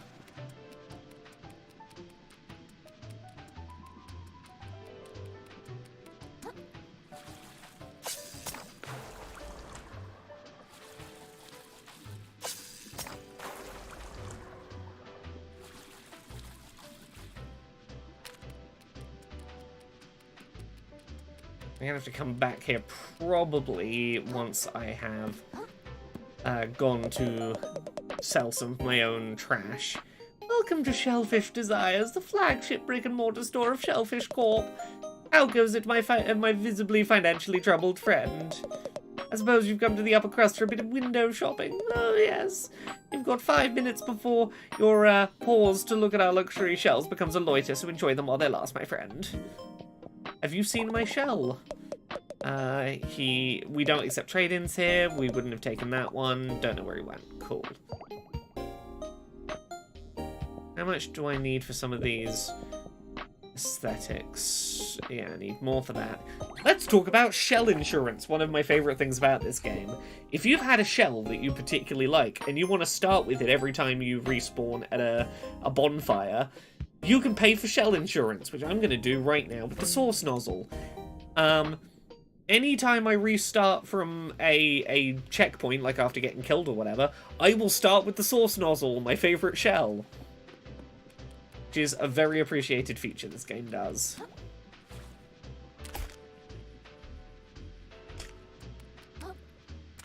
Right, museum, do you have my shell?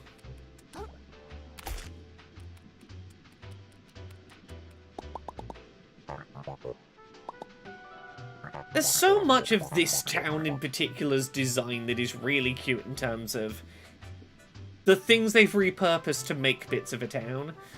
Like the playing card benches just here, for example. Okay, my shell didn't end up in the museum. But yeah, like toilet brush scrubbers as trees, sponges to sort of back up the playing card benches. It's all so charming. The shopping receipts as your little walkways.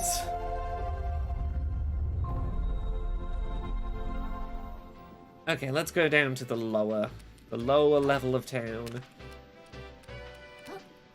Oh, I do see some purple crystals, so I'm not going to go straight down.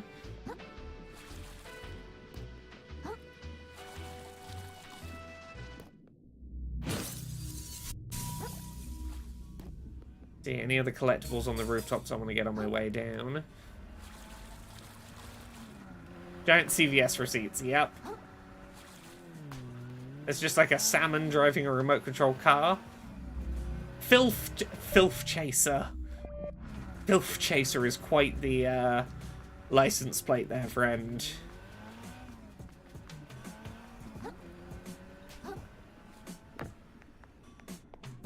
Hey, character straight out of Splatoon, wearing a silica gel packet as a shirt, as a dress. Hey there, youngin'. Welcome to the bottom feeder's finest little watering hole, the side of the slurry. Name's Nima. You got the money, why not stop in for a bite? Have you seen my shell? Nope.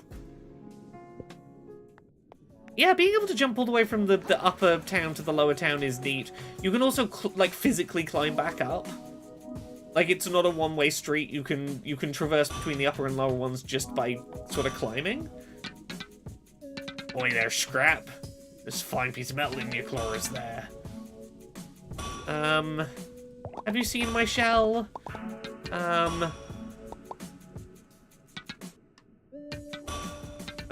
Shark. No, okay. He did not melt down my shell. Can you make my fork shine? Yeah. If you can find keys, you can use stainless relics to upgrade your fork into a slightly more powerful fork. I don't have enough of them to do it again. Oh, we've tried all the places where supposedly it could have been sold to. It's busy, it's loud. Why couldn't everyone just leave me alone? Everywhere I turn, someone's trying to take something away from me. Or sell me some kind of... Skull right up, fellow citizens. It's the grand opening of the prawn shop full of legitimate Shallows-made wares. Octochara, I don't like that you can't move the map. It was, like, I had a grand total of 2 complaints about this game when I reviewed it. Was not being able to, like, zoom out or move the map around without, like, walking and repausing. And one area of the game later on that is very dark, where you can only see around you on the map in a small circle, which makes the not being able to move the map issue all the worse. It's not a big issue, but it was a minor frustration that, like, if that's my biggest problem with the game, it's not going to turn me off recommending it, but it's worth knowing. Oh, that prawn has my shell. He's just wearing it as a hairstyle. That's my shell. I don't know what you're talking about. Seriously, give that back. It was stolen from me by a jerk shark. Well, first off, that shark seemed super cool and chill to me. Second of all, he sold it to me fair and square. He said, you want it back, you gotta buy it like everything else in the store. That's how prawn shops work, baby. I got some microplastics and some string, but it's really important to me. Could I work for it or something? I'll do anything. I could probably come up with some arduous and meaningless time things for you to partake in and earn your shell back. Why don't you start by scraping the barnacles off my sweaty... Wait, do you hear that? Belay this conversation, kid. Trash Island is here. Always catches me off guard. I gotta get ready before I miss out on the prime plastics. Hey, I'm not done talking to you.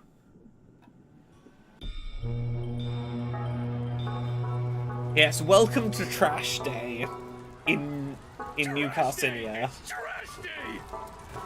Everyone get your baskets! Don't miss out! Yep. The ocean is in such a state that, microplastics are currency, and entire towns' ecosystems are, funded by the fact that everyone's fighting over trash sinking from the Great Pacific Island patch or whatever.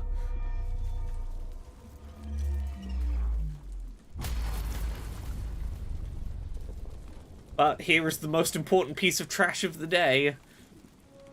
Cap and Clawbeard's glorified crunch. I've never seen It's anything totally like worth it. It's a message from the captain! It's got his face right on it! It's gotta be! Can you find me booty? Hey, excuse me, please. Pardon me. Excuse me, young I've just lady. realized the museum As man's your wearing a cousin is Pringle an for a official hat. historian, I'm sure I can shed some light on... My God! If I'm not mistaken, this is part of a map! A map showing the way to a most valuable treasure, I say! Yeah, everyone, If someone were to find its missing pieces and decipher a them, huge portion of this game is about to be They'd us be trying rich to beyond follow their wildest the map on dreams, the I back of a say. cereal box. Rich? I like the sound of that. That treasure's as good as mine. I'll be able to afford the flashiest shell in the ocean, you know? Not if I get there He's first. got a flosser Think of as all a the cane, tourists which I that think is treasure can bring great. to our city. Well, don't you count out us bottom-siders. You'll be eating your hat when I get that treasure and fix up my restaurant. it would appear the hunt is on, I say. The first stop on the map seems to be the forest to the north of here. May the best, Crab! Yes, now you get all the political drama and intrigue that this game actually is about. Misheard something. I could have almost sworn there were some citizens here planning on Welcome our unearthing some villains. valuables. I fucking Need love I this remind Shadow the you Hedgehog all ass how squid in the threatening background. The ocean is outside this reef. I'd hope it would go without saying that the duty of such a dangerous excavation would fall to the Shellfish Corporation. Oh no, capitalism That wants would the be treasure. safest for all involved. Don't you agree? No, all these little townspeople need to fix their woes. No problem. Then, as Shellfish Corp's CEO and this fair city's de facto mayor, I suppose no one would have any objections to my taking sole control of this treasure hunt. Are we all in agreement? Oh dear. I suppose that sounds This, alright with me. this I isopod say. is a selfish shellfish. You hear what they're talking about over there? Sounds like some kind of crazy treasure hunt. Sounds. Hey kid, I just got an idea. If you can go get that treasure they're jawing about, I'll gladly trade your shell for it.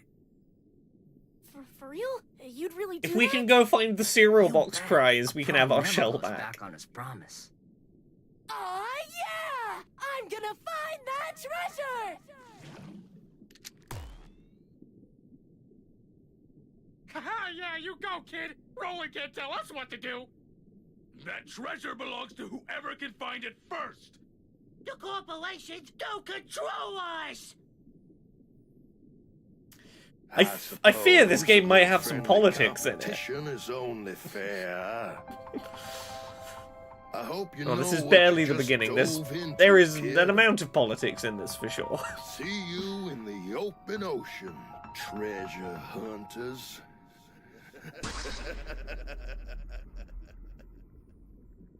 You know it's going to be a fair competition when the capitalist does an evil laugh as he exits after promising a fair competition. Okay, the offer stands. If you can get the treasure, you can get your shell back. Go north, that's where we start looking.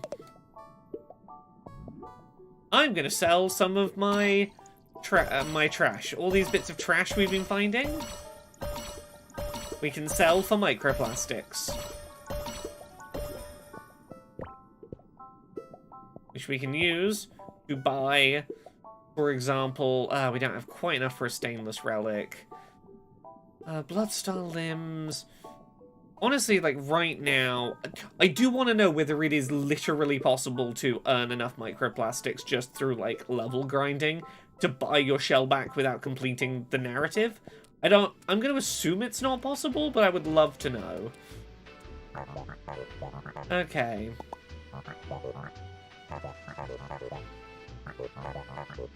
Yeah, we gotta go to the grove. Try not to get devoured. Yeah, this is gonna rule. A real chance to go up against my idol, Roland. I love Roland. He's a business genius. He came into this town with nothing save the clothes on his back and trash scavenging empire that goes back generations. He built that empire up into a somewhat bigger empire, all on his own. You don't know anything about business, kid. I respect Roland, but we're in the same market. We're rivals. The free market demands I do my best to one-up him. That's the spirit of healthy competition. Yeah, this guy, Firth, the best way I can explain him is he is person who's a bit too idolizing of Elon Musk. Like, this is the... I admire Elon Musk because he's amassed so much wealth. That must mean he's smart, right? The smartest one if he has the most microplastics. So that's... He exists. Terrace Cassie says, is this SpongeBob? It's SpongeBob if it was a Dark Souls with anti-capitalist themes. Okay. We're all gonna go after the treasure. As long as it isn't Roland that gets it, that would be great. Most trash ends up going through Roland. He's got deep pockets. His corporation owns most of the buildings in town. They charge a bunch in rent.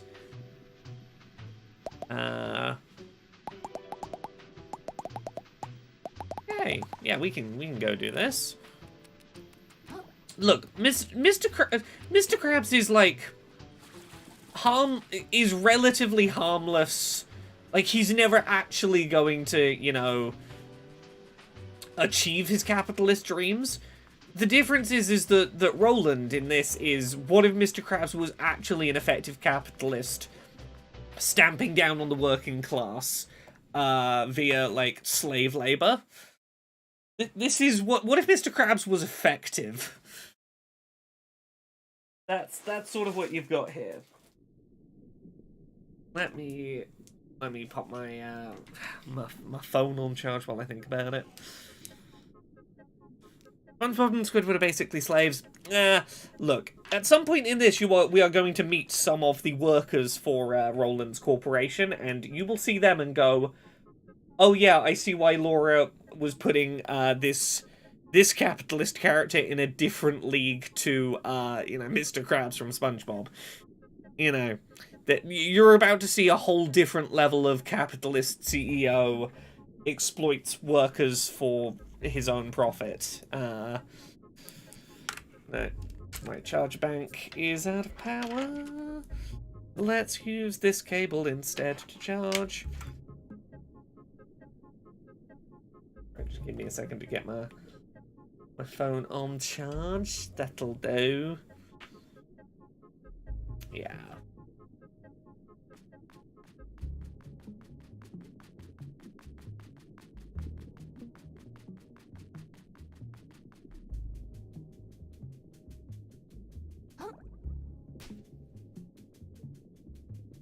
Yes, follow us on a journey as we go witness the evils of capitalism for ourselves firsthand. Okay, the sands between. Where are we heading first? Okay, I am serious about the treasure hunt. Okay. To the north is the Enchanted Grove. That's where we're going first. So we're going north. But also, I think it's you I've got to speak to here.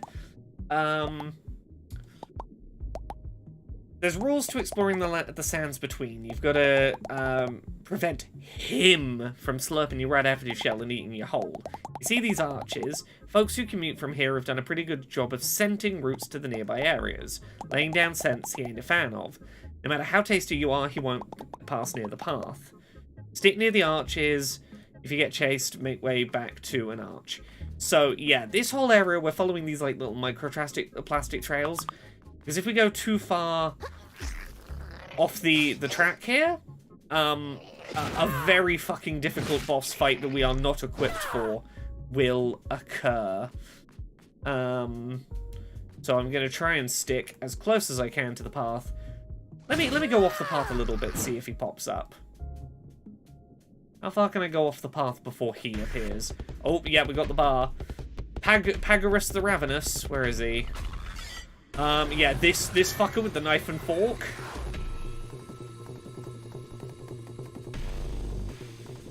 I'm just going to fucking run because nothing else is sensible. Okay. Like, I could technically fight him, but he's... Right now, fighting him is not a sensible use of my time.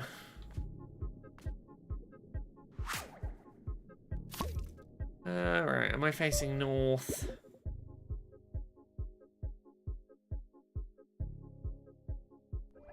Yeah, near enough. I was considering trying to show him up close, but I'm like, nah, it's not worth the damage. It's not worth the risk to my life of getting near that thing right now. Oh, I forgot to go to the cosmetics shop that I was gonna go to. I was gonna buy my first cute cosmetic.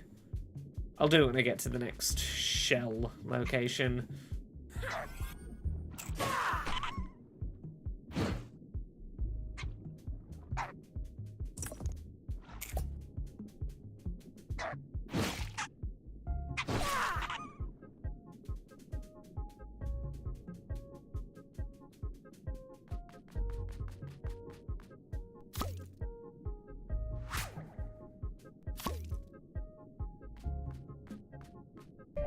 How we do it?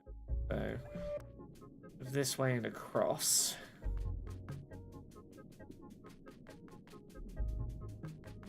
Avoid that boss fight with all we're worth.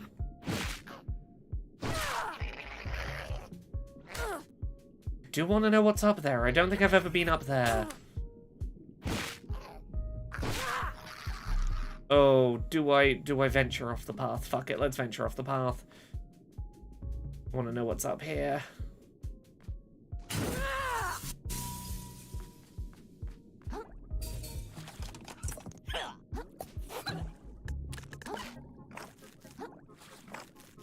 If I'm not on the sand, I'm probably safe from the big crab.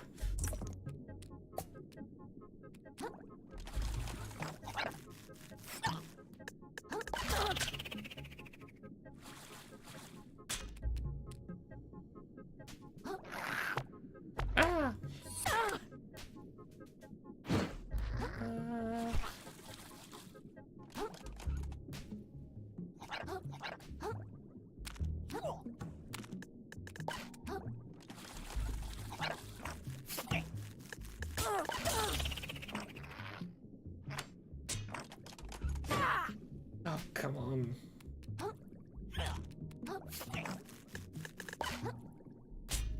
All these enemies would stop fighting me for just a bloody second.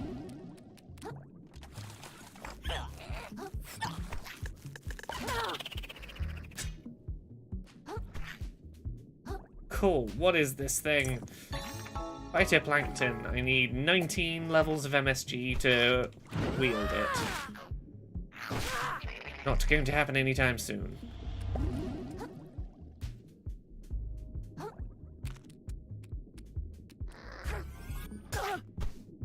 Ah, no! Oh, now I'm on the sand. This is dangerous.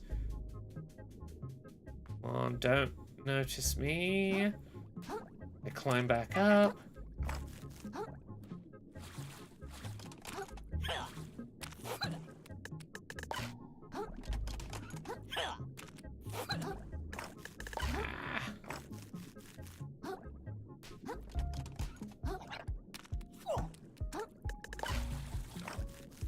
Ah, there we go.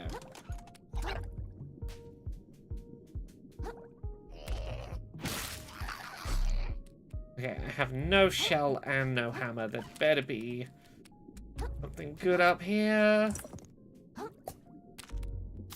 Okay, well, there's a shortcut and a save point at least. Means I can fast travel back. That's good. Those little foam dinosaurs that get shot out as bullets are great.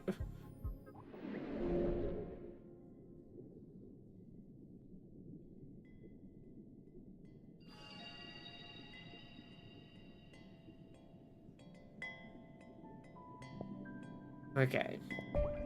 Let's teleport to the upper crust. Oh, I think I forgot to activate the lower crust save point. Let's go get some cosmetics.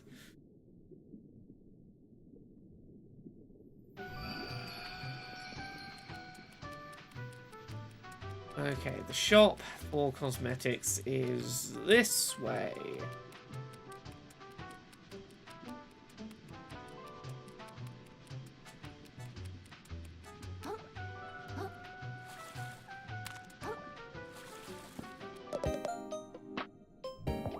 Okay. I'm definitely purchasing Rainbow Crabitalism. The little Progress Pride flag we can wear. Oh, funny people were talking about Mr. Krabs. We can actually dress up as Mr. Mr. Krill. Legally distinct Mr. Krabs. Slap these trousers on and you'll be well on your way to making your millionth microplastic. We can be the cult leader from Cult of the Lamb. We could be just a little maid. These are some options we have. We have the one that I want. We have the main one I wanted, which was to get the Progress Pride one.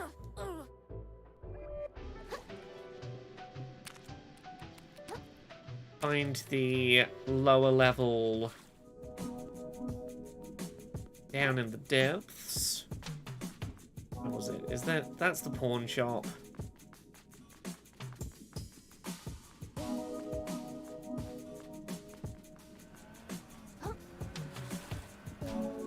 I am not aware of the ability to purchase the Crab Rave song. Sorry, Thimba.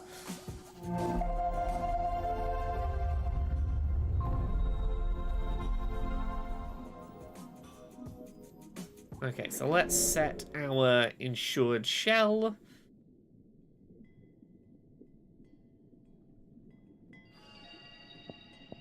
Yep. Get some extra attack going, because I'm all about that attack damage.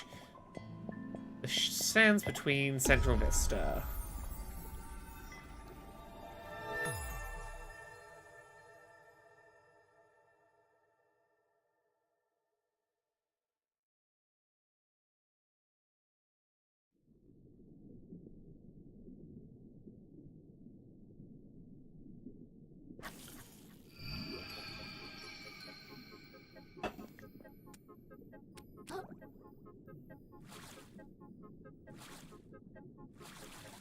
Okay, are we facing north? No, we want to be going double back on ourselves.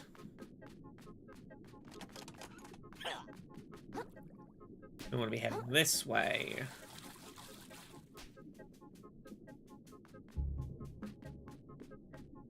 I'm half tempted to show off the boss I'm trying to avoid around here. Let's go wander into the waste. This is Pagarus the Ravenous, who inflicts the frightened status, so I can't attack.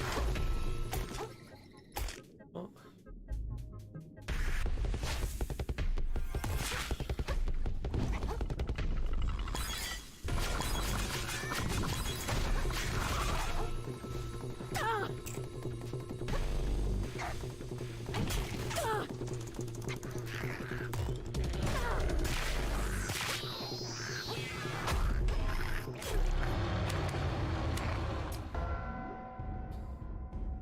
And that's how much damage I did to Pagarus the Ravenous.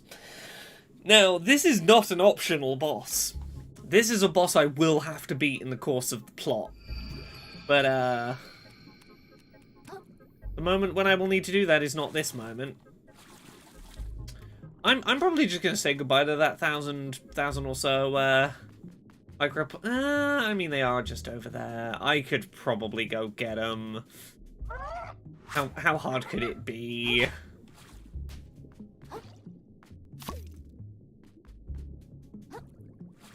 Okay, let's try and get him. Don't be too ravenous at me, Pagarus. Okay. Can I get what's in this clam? Ooh, I have more umami charges. That is actually really worthwhile. Even if I don't get those microplastics back, it was worth it to get one extra umami charge. Octojar says, I'm kind of curious now to see what'll happen if I sequence break and kill it before the quest. Honestly, I have no idea. I kind of want to try and kill it now. I mean, I'm in no rush with this game. There's no reason I can't fuck around for a bit and see if I can kill it. I mean, the easy way to find out would be for me to just shoot it with the gun and go, cool, what happens when you sequence break the game?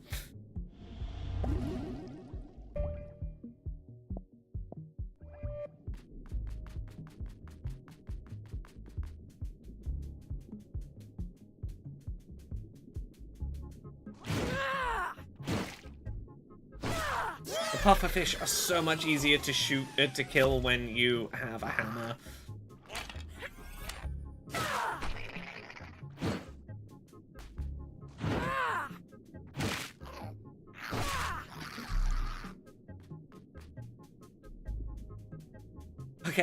Okay, let's... I'm gonna turn the game speed down a little bit. I'm gonna tweak some of the difficulty a smidge.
Is his health still down, or has he recovered it while gone? Okay, it is still down.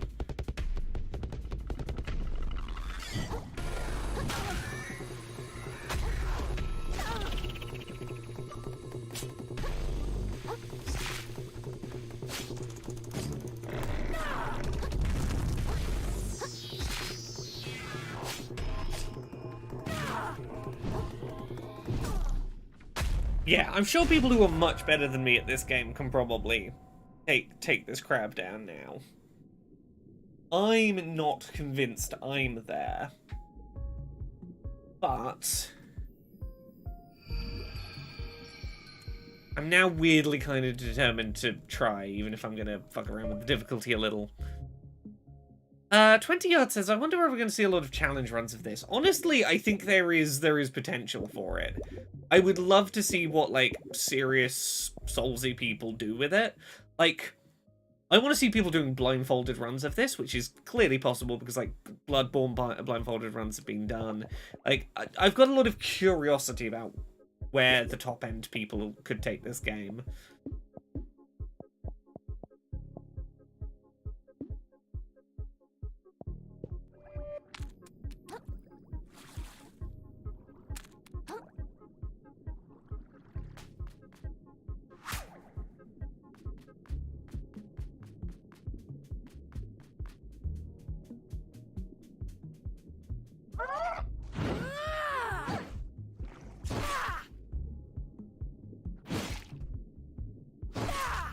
Mainly killing these enemies here so that they don't try and fight me in the middle of trying to fight Big Boy.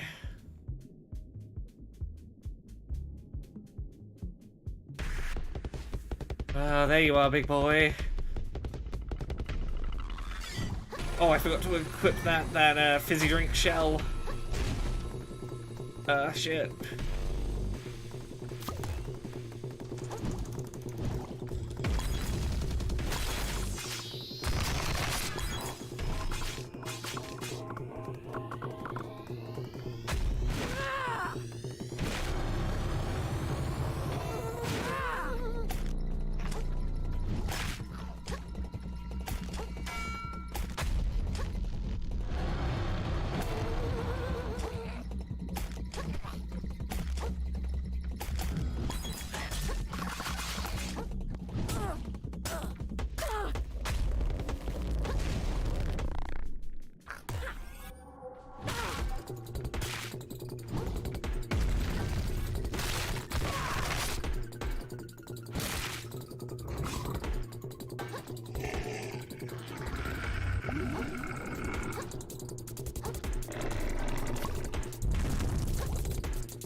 Don't eat me with your big knife and fork, sir.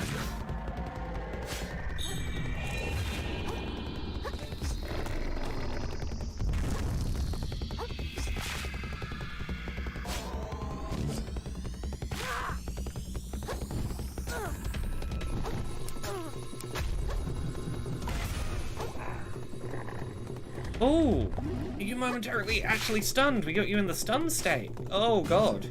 Okay.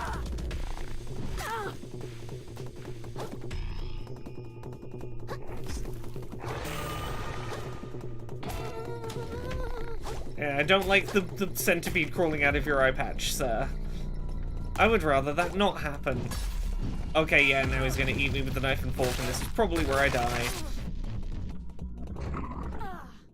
Yeah, no, if he hits you with that attack, you are just dead. There is no surviving the knife and fork. You just have to fucking dodge that one. Oh, we can do this, though. We can do this. We can sequence break the big crab. Because if something's gonna happen by sequence breaking the big crab, I know what it will be. I know what the sequence break will do, if it does anything.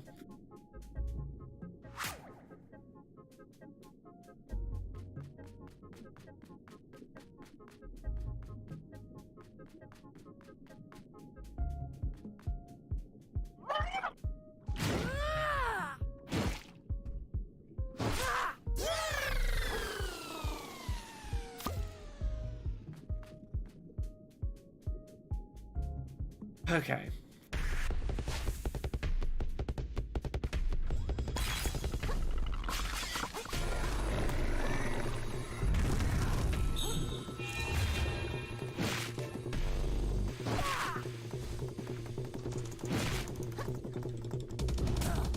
Okay, it's a 3-swing combo.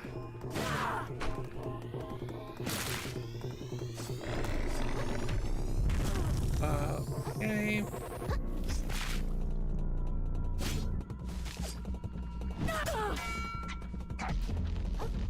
Not now, fish.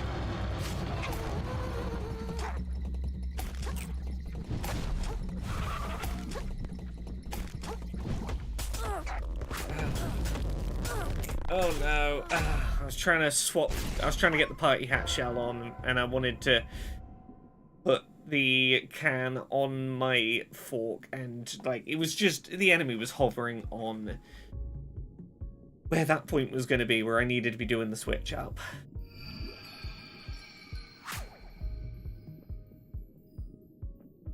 Oh, there's a fizzy drink can here. Oh, so we can just equip that as our secondary.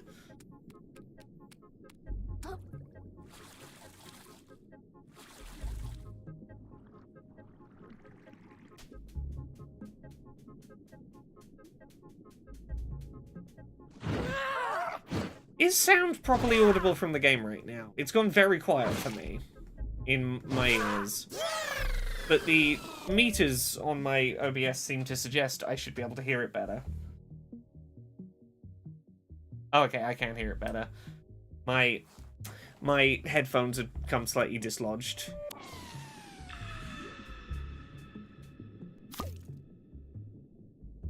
Okay. We have an extra shell here. And a party hat. Let's just kill these so that they don't bother us. The party hat is here. Okay. Fuck it, let's go for it.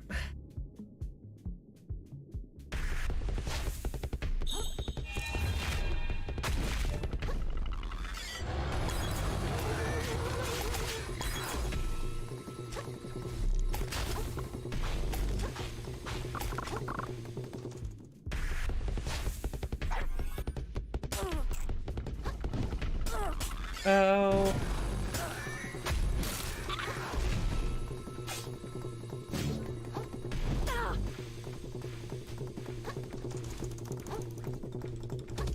What I want is that onto the fork, and then that shell onto. It's me getting greedy and trying to re-equip. You know what? Let's turn the speed back up. Let's turn the speed back up. I can do this.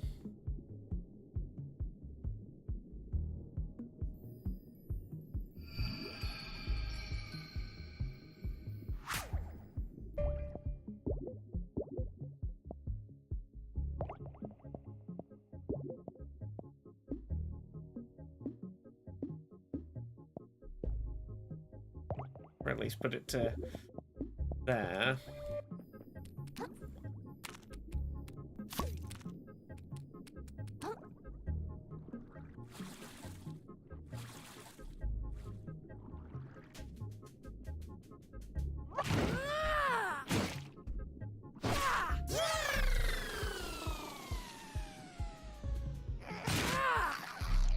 Okay.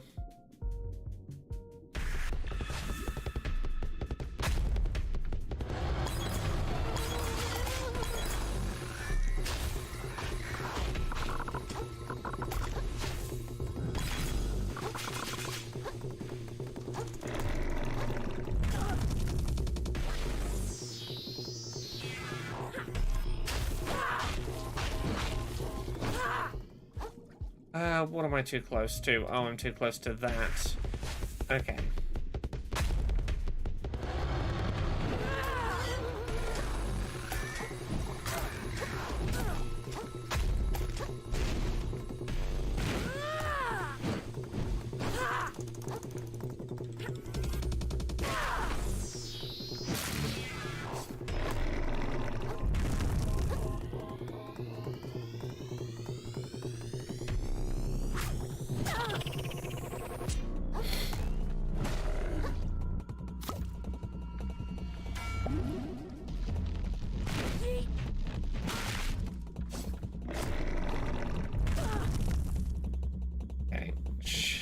Shell onto fork, shell onto back.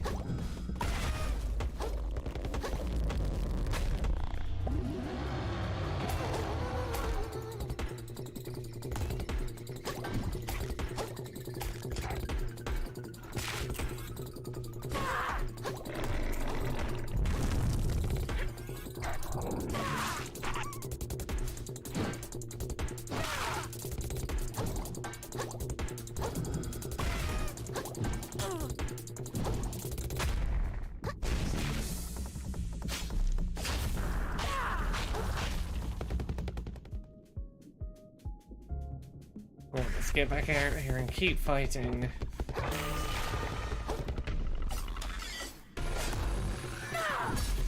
Oh, and he's going to eat me in one fucking gulp.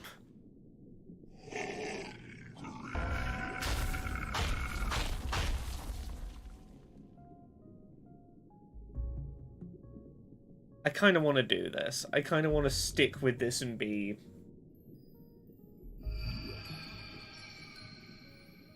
What's the word I'm looking for? Persistent. Stubborn. I want to go a little further. I'm ready to be stubborn about this fight now.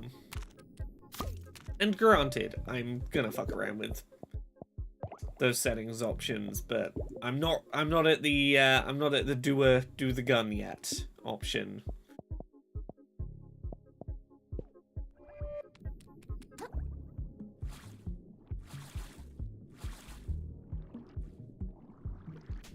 Haven't seen the gun yet. We used it a little at the start of the stream, and honestly, I'm resisting the urge to just one-hit kill this thing out of curiosity with the gun. Who are we trying to prove anything to? We could use the gun. Do you want to see the gun? Do you want me to one-hit kill this boss with a gun? Because that is an option. And if there was anywhere I was going to use it, like, this would be a fun place to do it. Fuck it, we're using the gun. Look, if this was my first playthrough, I would not be using the gun nearly this liberally, but...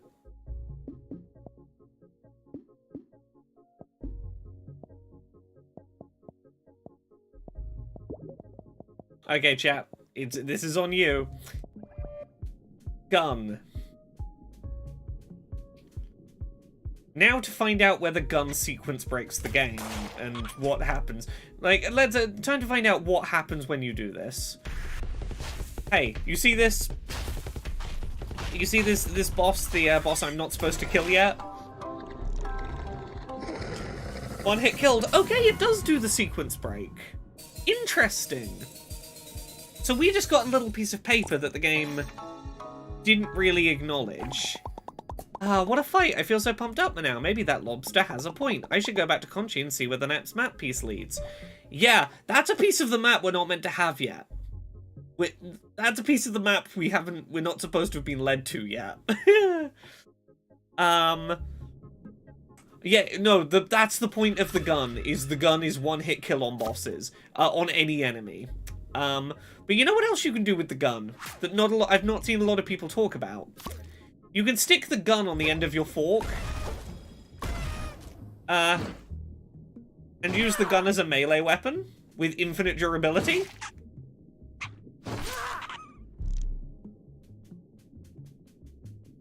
Speedrun that's just a gun. Honestly, gun speedrun is going to be fun.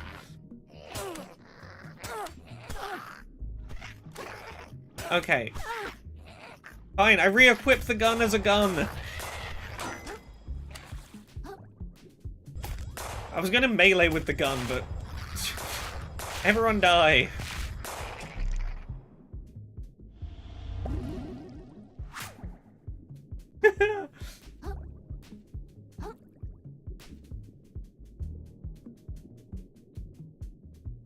I love gun on a sword.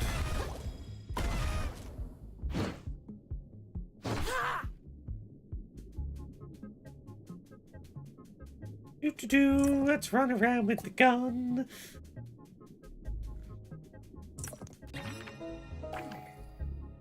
Yeah, I'm genuinely kind of excited to see what speedrunners do with the gun run. Where was I? I was over this way some way, following the road. We'll use the gun for a little bit, and then we'll go back to melee. I think this was where we were going. Yeah, the intention is that you do, like, 2 entire, like, zones and areas of the game to give you time to level up before you fight that particular boss, but, 20 Yard says, reminds me of Squirrel with a gun. Funny you say that.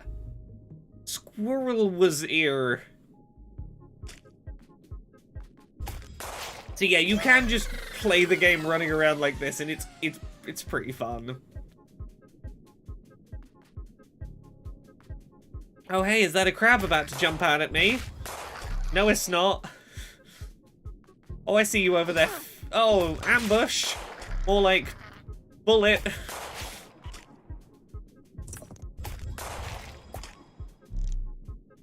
And you know what I would say to people? If you hit a difficulty spike in this game and you don't want to trivialize it by just using the gun to like one-hit kill a boss you're stuck on, this gun is a genuinely good way to very quickly do a little bit of level grinding. You can just run around melting some enemies for experience. And then, you know, when you're done, Krill no longer gun.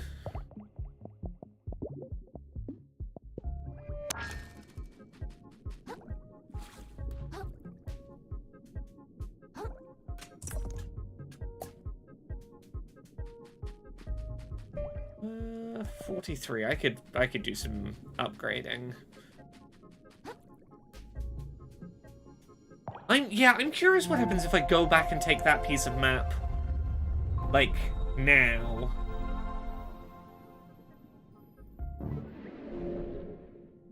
Braxel Talandri in the YouTube chat says, another crab is such a cute icon that using it feels almost worse than otherwise Soul's typical mass murderer, folks. There is something very jarring about the gun. I'm a cute little character. Gun.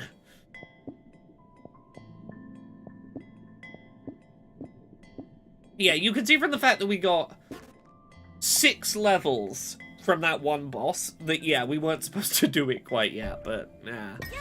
I'm having fun. It's cool. Let's shelleport to... Let's go to the upper crust. Let's see, can we hand in that bit of map early? And what happens if we do? Because that's supposed to be the final piece of the map that leads us to the final area. And I don't know what getting that piece of map early will do.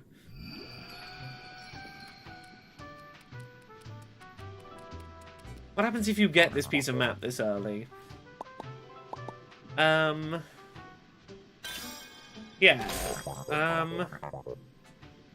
Oh, okay, so it gives you the map pieces in the order you earn them. So this would usually be the first map piece you unlock, and it still is the first map piece.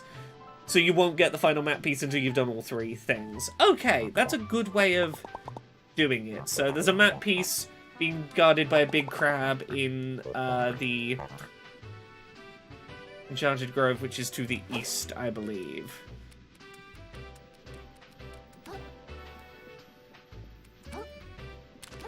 You got a different map first?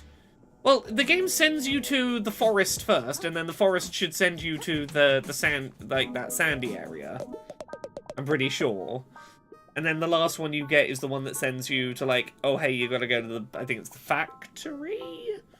I might be remembering wrong, but...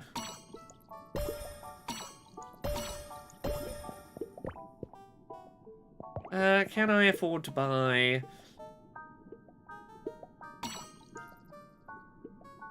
Yeah, let's buy a stainless relic. Do I have enough to upgrade my weapon now? Do I need 1 more stainless relic still?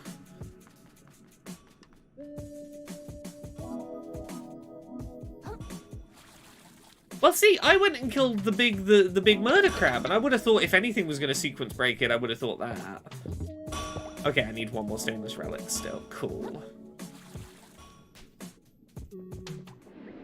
Yeah, it definitely seems like there is some sequence break potential, and I'm intrigued to see what that involves.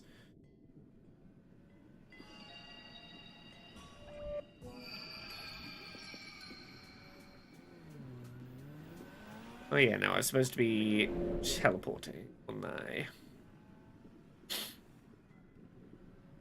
To...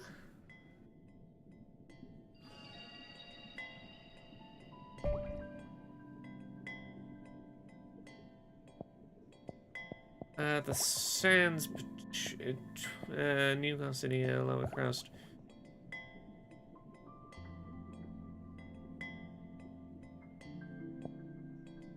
Inspired Knoll, that's where we should be. Ooh. Oh, I was supposed to go, cash in my, my ability tree points still. Ooh, I've got a little bit of music to listen to for work that might be a theme tune to a video podcast that is having its first proper episode next week. Let's have a little listen to a thing quickly.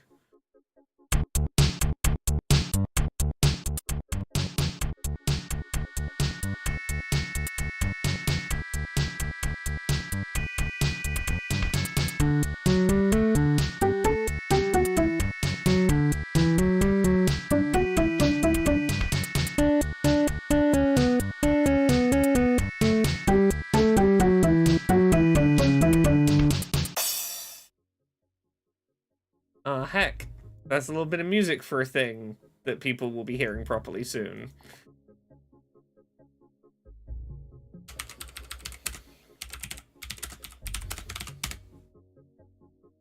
Right, where was I? We were in this area with the legendary knight, Chiton. You again, vagabond. I'm pleased you survived. Yeah, you're that guard from Slacktide. Yes, Chiton is my name. However, I've shed my title. I was foolish to plant my sword to a lord so easily swayed by greed. You understand, don't you, the consequences of the fall of Slacktide? No one to guard the bridge? Or serious, vagabond. What annihilated Slacktide was an infection. First I thought it a pollution of the body, now I suspect it stems from the mind. Regardless, I believed it was the Duchess's greed that invited it into our lands. Till those like her are annihilated, the infection will spread and spread and spread. For this purpose, I've arrived at this grove. Cool, we gotta go fight capitalism. I'm up for it. Let's do it, we got it.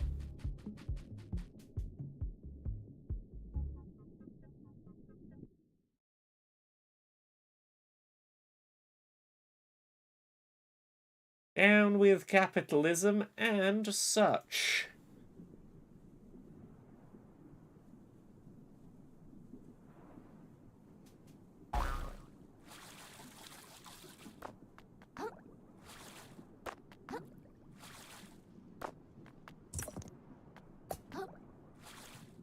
Oh, I keep forgetting that I'm supposed to be going and cashing in my points at the ability tree. Oh, look who it is. I thought you might have died in the sands between. I like your confidence. I'm glad you made it this far, but, you know, it's going to get rougher. You know, anyone who's reads the paper knows what's happened here by now. Just 10 or 20 tides ago, a bunch of people went totally nuts, foaming at the mouth. Ooh. Everything went chaotic. I count myself lucky for my cozy apartment in New Carinia, where nothing like that ever happens. Yes, I do have the best ability, the Shell Hammer. It is the best one, but also there are other really useful bits of my moveset here that I keep trying to use, and then realizing I don't have in this playthrough yet.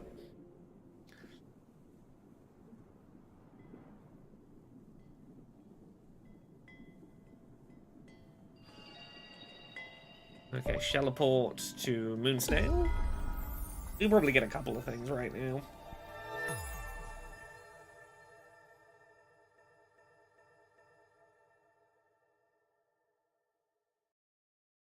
Oh, I'm gonna binge so much of that Hades 2 demo or playtest over this weekend. I got invited to the tech test. And there seems to be a surprising amount of Hades 2 available in that Hades 2 test.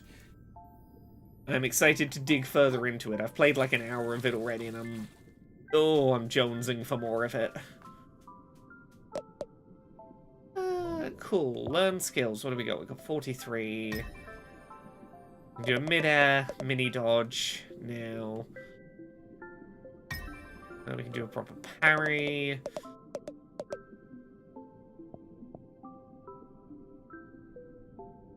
One free shell spell. Ability, once shell broken. Post.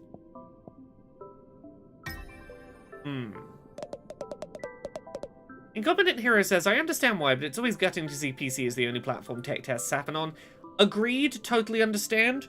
It is the only it's one of the main reasons I'm really happy to have the Steam Deck. It's nice to have a thing that feels less like a PC that I can play, like, early access releases and tech tests and whatnot on. Okay, I've got parry, I've got streamline.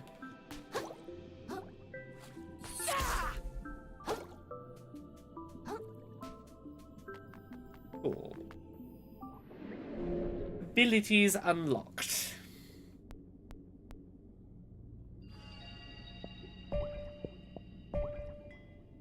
We need 4,000 for a level up.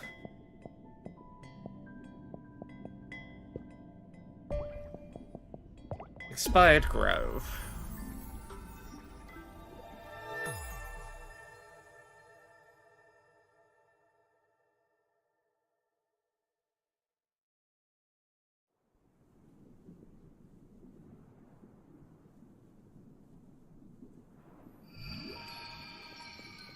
Now, if I remember right, this area was in the demo that was available briefly for this game.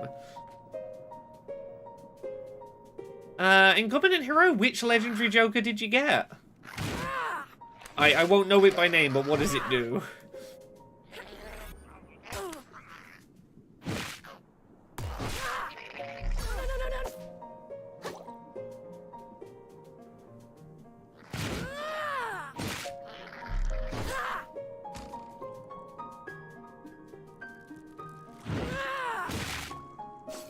Oh yes, this is the area that has a lot of rubber band firing crabs within it.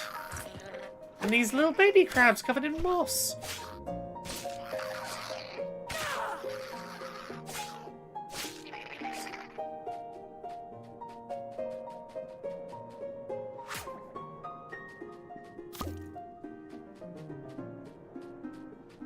What are you up to, crabs, under this colander?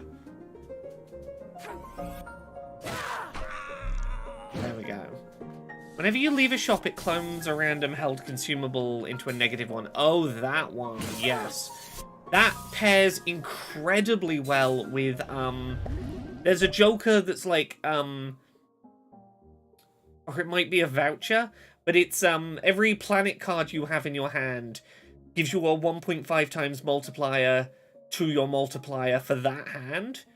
So if you can just get one planet card in your hand of your most played hand, every time it will create another negative of that planet card and add another 1.5 times multiplier onto your multiplier.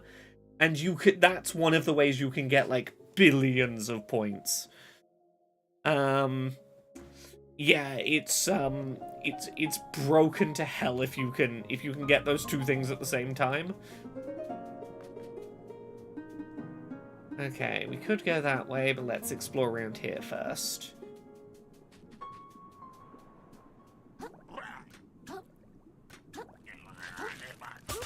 Oh no! Oh no, I was murdered! Free $20 every round? Hell yeah! No, there are so many good ways to use that, that one.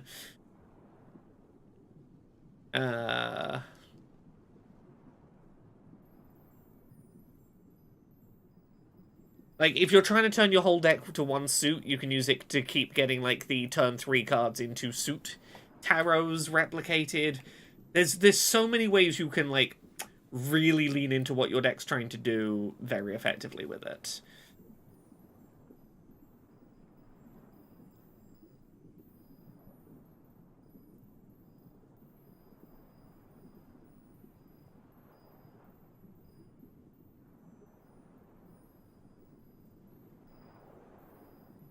This is quite a lengthy load. This should not need this long to load.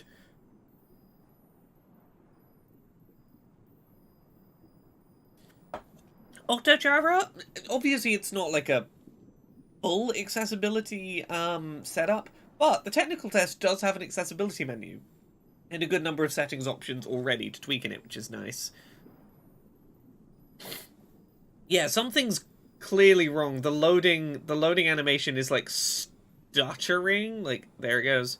Stutter, stutter, stutter. I think the game has literally broken slightly.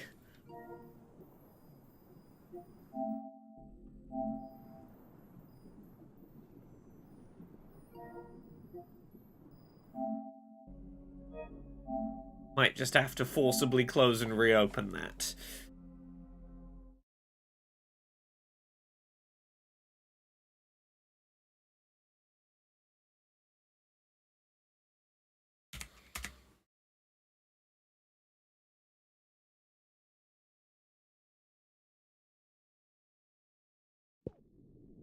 We're gonna go for at least another 15 minutes or so, but if people fancy, we could do like an hour of Hades 2 at the end, to finish up today.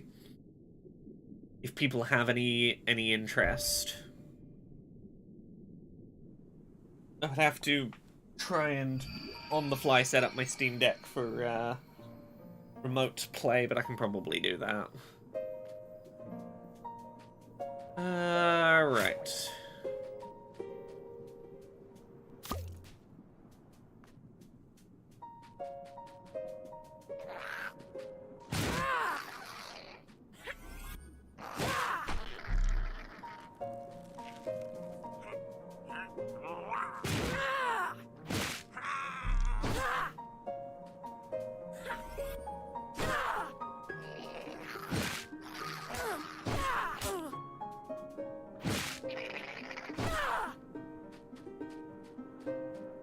Where did I drop my souls?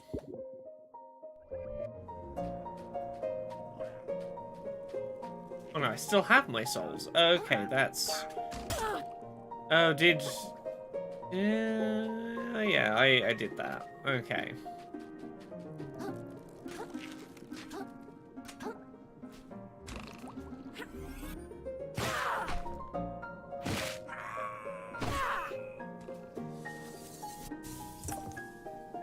Incompetent Hero says, is this Dark Souls stage design or open world like Elden Ring? It's certainly not Elden Ring. It is much more Dark Souls in that you have like...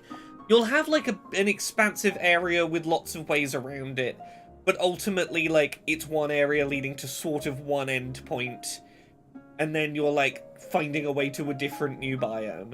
And you can maybe do some sequence breaking and go to some of those areas in orders that you weren't intended to, but it's certainly not Elden Ring, pick a direction and just fucking go in that same way. It's more of a it's more in the linear end of Souls experiences. Like, you can't go past, like, you can't get to New Carinia unless you have beaten the Duchess in the tide pool and gone across the big bridge and followed the linear, like, the path around the broken bridge to get to New Carinia. Like, there is ultimately one way to get to that town. That is a sort of point on your progression road. Oh, this is a boss arena, I know this. Okay.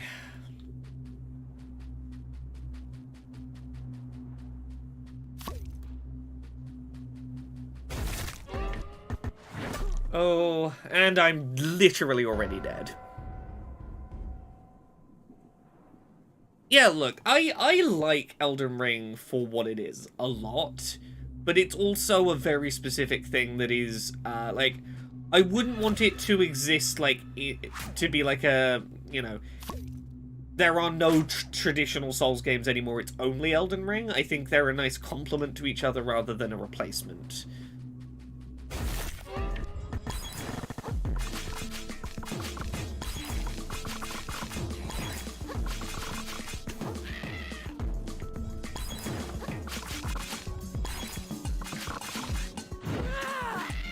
What I want to be doing here is this run and then run away, run away.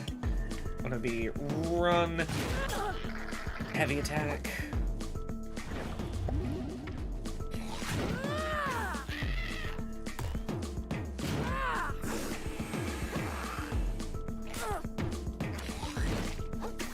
Away we dodge.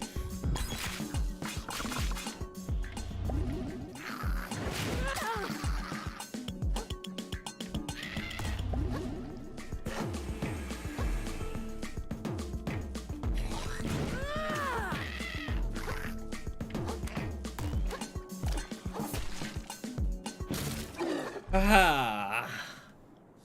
Lycanthrope is a great name because it's covered in lichen, but it's like a werewolfy thing.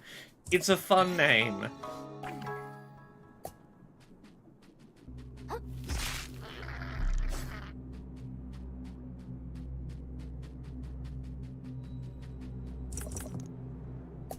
Okay, swap to a better shell, pop it on the end of my fork, grab an extra shell.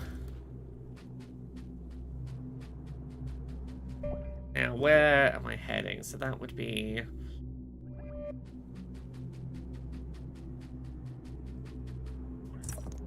Go that way, and that will be progress, I believe.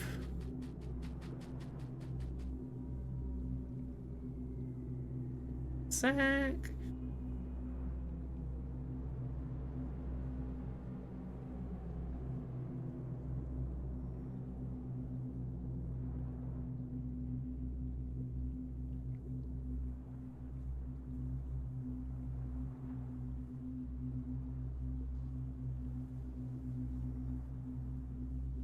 Sorry, one moment while I make weekend plans.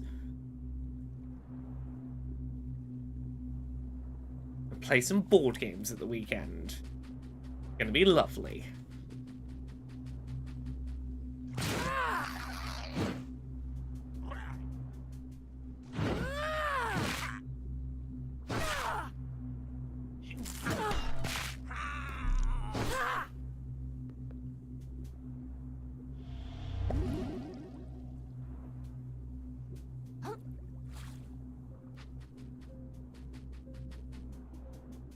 Let's get to the next pause point, and I will see if I can set up Hades 2 conveniently for streaming.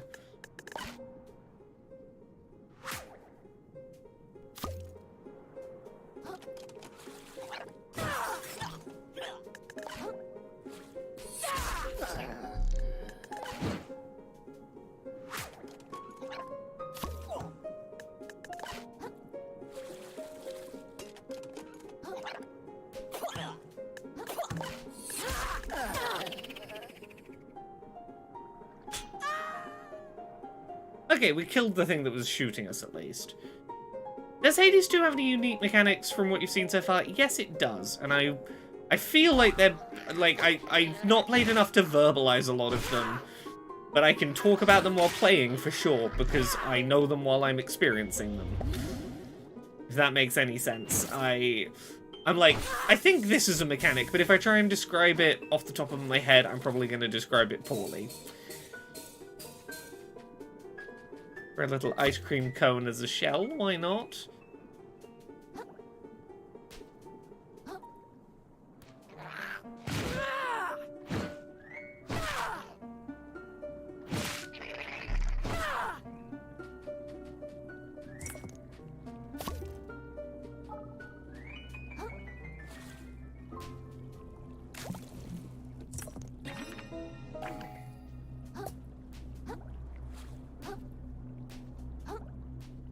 Ooh. Pop out my Sriracha nozzle.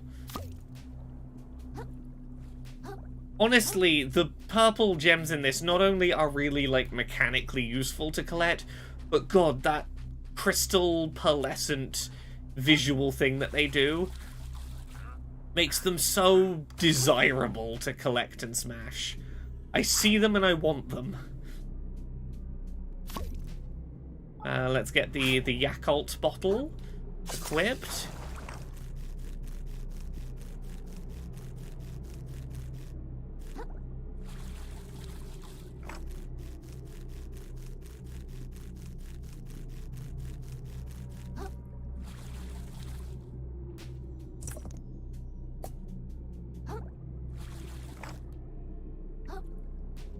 Oh, so many things to micromanage work-wise.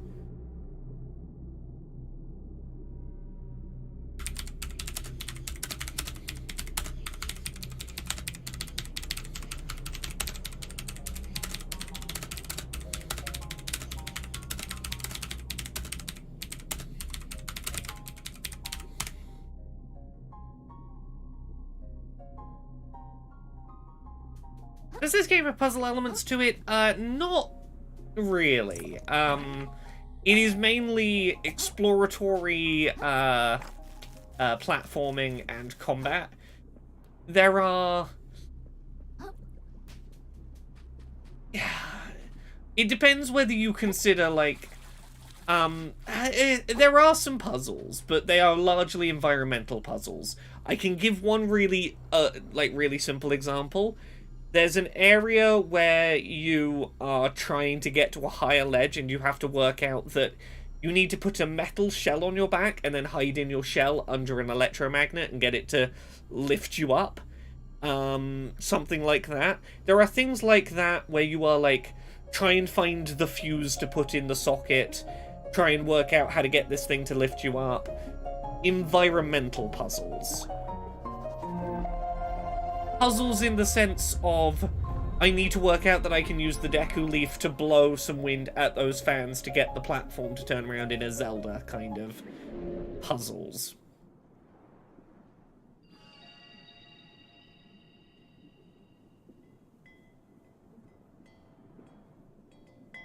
Right. Ah, there we go. Let me level up.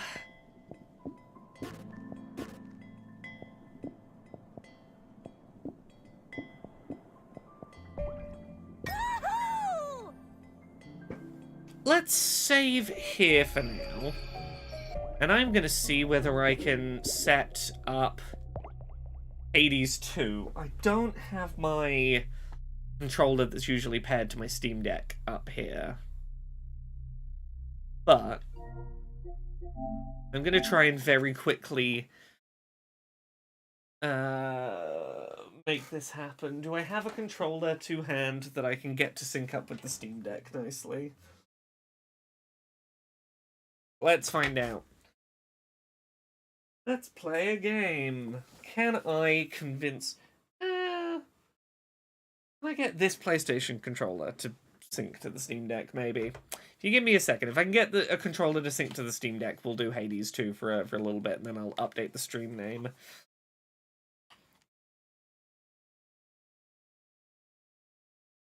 Controllers... Bluetooth... How do I put this into pairing mode? It's...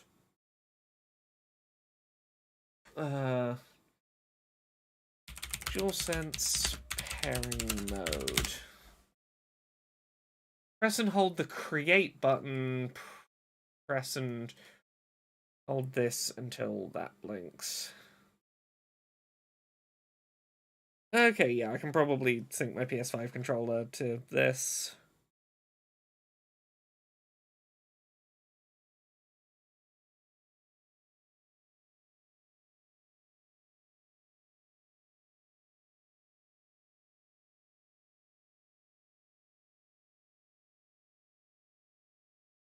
Available to pair. Come on, it's a PlayStation controller. It's right there.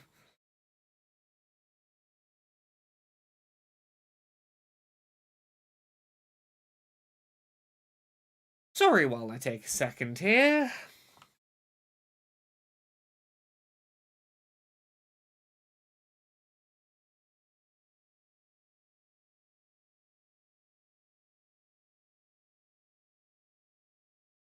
Bluetooth on again.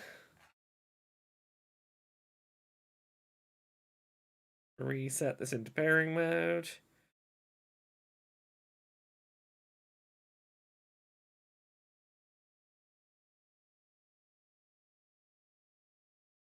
Nope, and it's connecting to the PlayStation, because of course it is. Oh, tee-hee-hee. Come on, we'll get there. I usually have a controller that I use for pairing with the Steam Deck, and I took it downstairs because I was playing another Crab's Treasure on the living room TV during the review period. But that means I have to go through the fiddly bit of getting it to sync to something else again.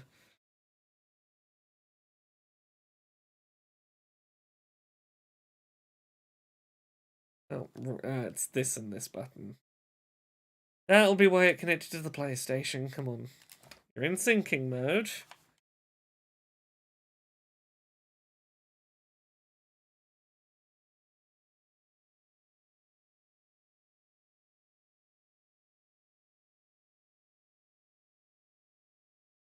Grumble, grumble, grumble.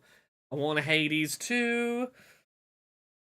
Won't you let me, please? Can I just plug my DualSense in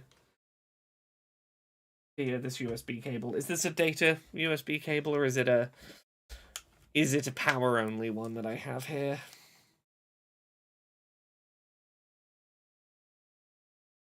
Let's find out.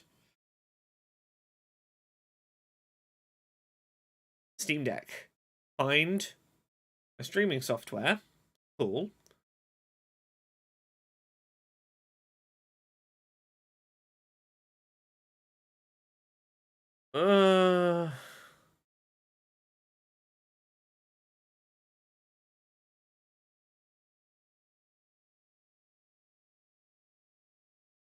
In pairing mode.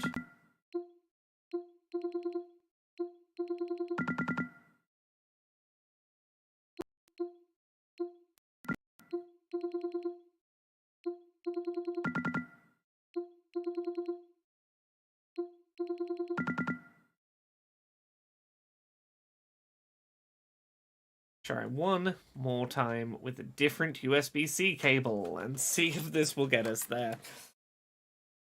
My apologies for the fiddliness of trying to deciding, oh yeah, we'll throw Hades 2 in the mix. We got a Hades 2 code unexpectedly. We'll throw Hades 2 into being part of the stream. That'll be a fun idea that won't require any fiddly setup.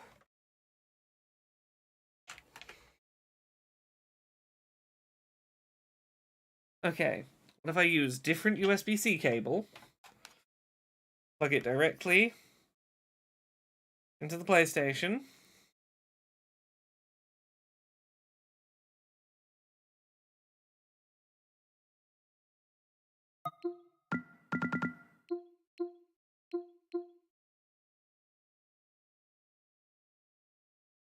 nope, it's still turning the PlayStation on.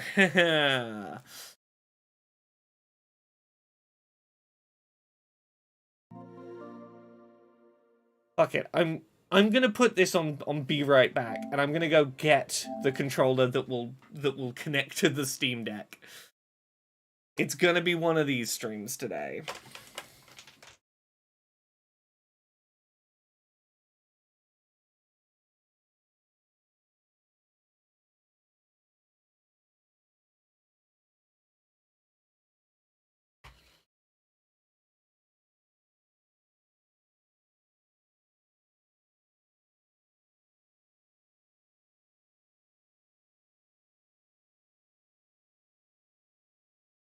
If it'll Steam Deck again, I'll be right back.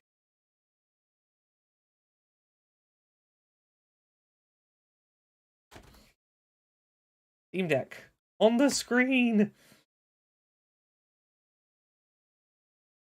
Questionable competence. It might just be that parts 1 to 11 are old enough that Twitch decided not to keep them archived. But if you go on youtube.com/LauraKBuzz, the streams are all archived there eternally, so you should be able to see them there. Come on, Steam Deck. Now I can't even get the Steam Deck to show up on. There we go. Cool. I'm going to put us to a quick temporary ad break, and I'll be right back once I have a controller. Charging up an attack on the pig's vulnerable hindquarters will see the player character's arm transform into a beastly, clawed appendage that is thrust entirely inside the pig's tender tunnels. Seriously, they go right up it. Right up it. While Seaman does possess the face of an adult human, he lacks several other components traditionally associated with a human, such as left hand, right hand, and belly button. But what if butts? We know Seaman is pooping, this much is clear.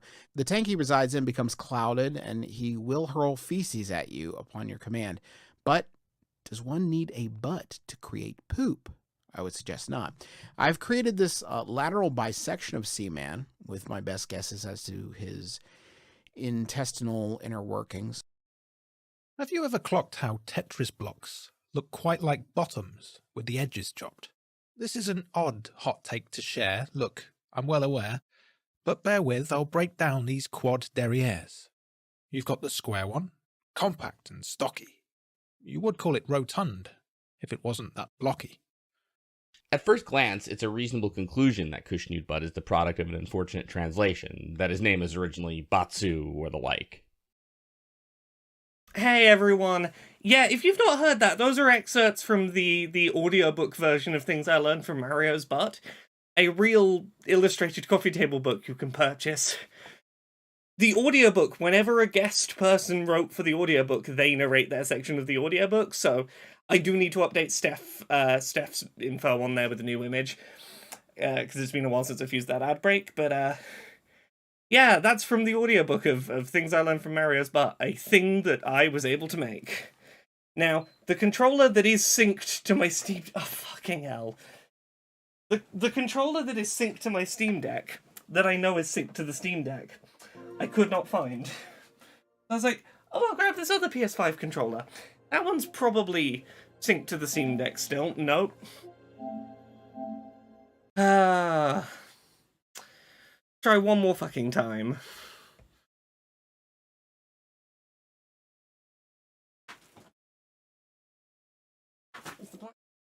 Oh.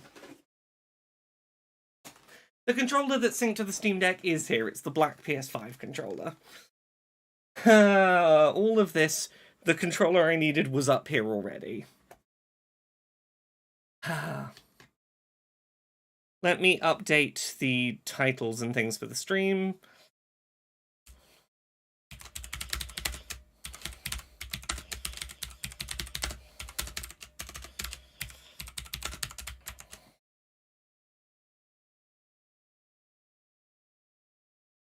Now let's test that it actually works.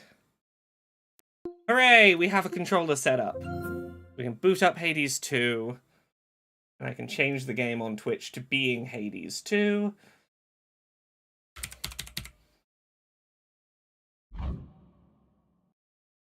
And do a little update message to say, hey, we have moved on to Hades 2.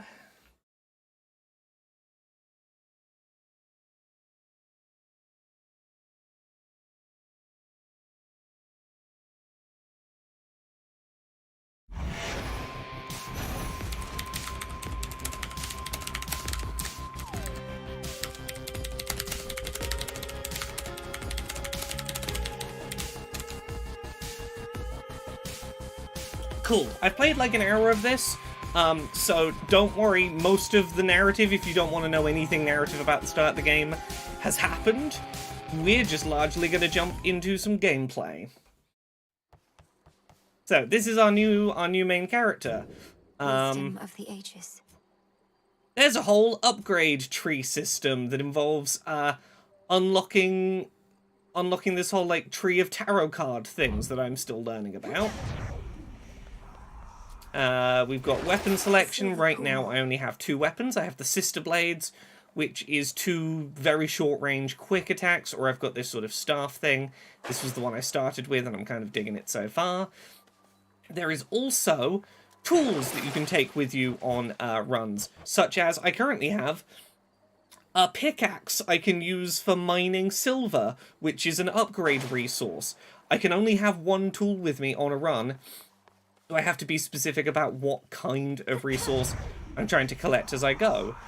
You can drop down these glyphs. You have a magic meter now. All of your attacks can be like held down to use up magic meter. You no longer have like a limited number of charges for throwing your magic projectiles, like the way you had those 3 crystals you can throw. You now just like have unlimited ones, and you can hold down and use the magic meter to fire stuff off. So yeah, you've got like more reliable, consistent long-range stuff. Ready or not, hence I go. We're trying to kill Kronos, the god of time. Ooh. What, is he going to fit me for a suit of armor?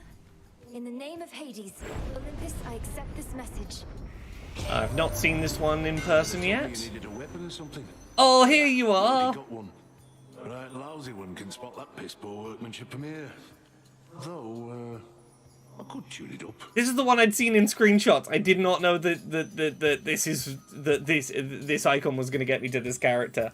I love them. Oh, look at Hephaestus, you beautiful lad. That messy, sort of loosely done bun at the top with the rest of the hair flowing down into the beard. Oh, such a good look.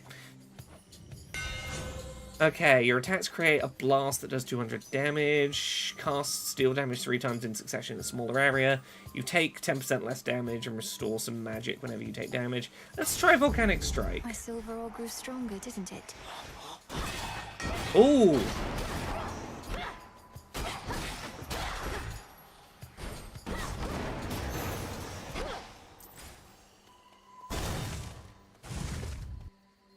Okay, so I can lay down this sort of magic sigil, which will do various effects.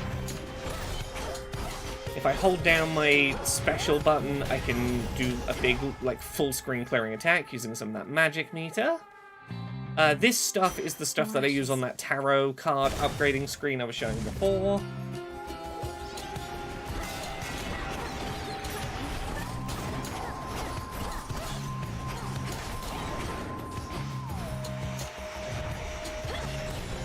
Yeah, now I have the options to do my, like, slow down time, kind of stronger range projectiles. And again, I don't have a limited number of them this time, which is nice. Greater focus. This material, as best I understand it, is for crafting, like, new tools and functionality, like, new things like the pickaxe, or new kinds of rooms that will show up in, like, your hub area, I think. Yeah, so let's show off using magic for range. Your magic meter, I believe, refills to full at the start of every room, so you are encouraged to, like, make use of the magic. There's a little bit of a charge time on this, but every projectile is costing me 10 magic meter. 20 magic meter would allow me to do my ranged regular attack.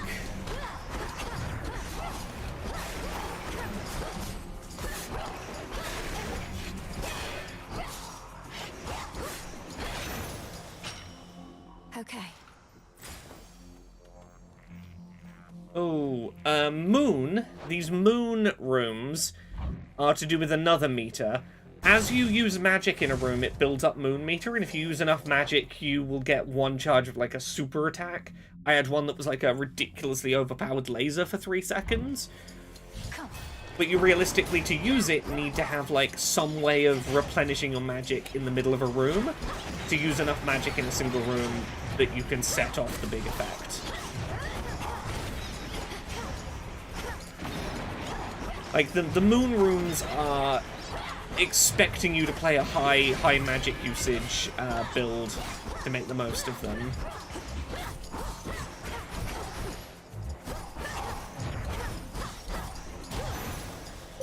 Sisters, I draw you down, O moon. Lend me your light. Oh. Now that Artemis has revealed to Olympus what they need to know of Look you, at her. she had pretext to return to your woods. But your reunion needed to be brief. Once our troubles have subsided, may we Silver Sisters meet together and reach. The first time this character appeared, her first words out of her mouth was, "Our cycles appear to have synchronized," and I was like, "Oh, are we that degree of lesbian already that we're syncing up cycles?" Behold. Okay, your hex restores 25 health up to 3 times. Your hex makes you rise up and then crash down in a target area.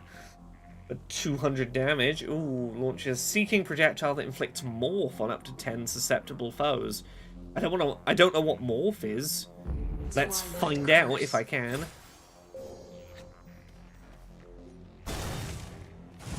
I currently have a charge of this moon thing, so oh no, I don't. I left the room, so I've got to use 140 magic in a single room to be able to use that ability, and I currently only have 100 maximum, so even if I used all my magic, I wouldn't be able to use that ability. I either need more magic, or I need to get a way of, like, regenerating some of the magic midway through the room, such as some of those big circle I stand in rooms will do things like if you stand in the circle, you gain some of your magic meter back. Now, I screwed that up. That's on me. But there you go. That's the gist. That was a bad demonstration run, but I'm still getting to learn everything. But this means you can get a glimpse at all the new characters in the hub area. I finally had the place to myself the next I know you're back. Damn near scared me to life. Rough night again? This is Dora, the little ghost. Rough night, Dora. Fear not, you'll have the tent to yourself yet. See you. Yeah, you too. This should give you a sense of who we're playing as, family-wise. And oblivious to the Titan's threat.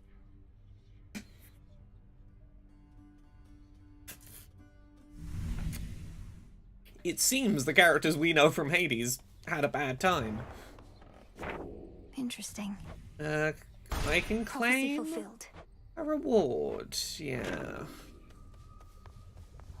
So yes, that purple stuff I was picking up was for this upgrade cauldron, so I can do Forget-Me-Not. Improve your memory, press Y on recipes for at-a-glance reminders of which resources you need. Ooh, I'll take that. You have it.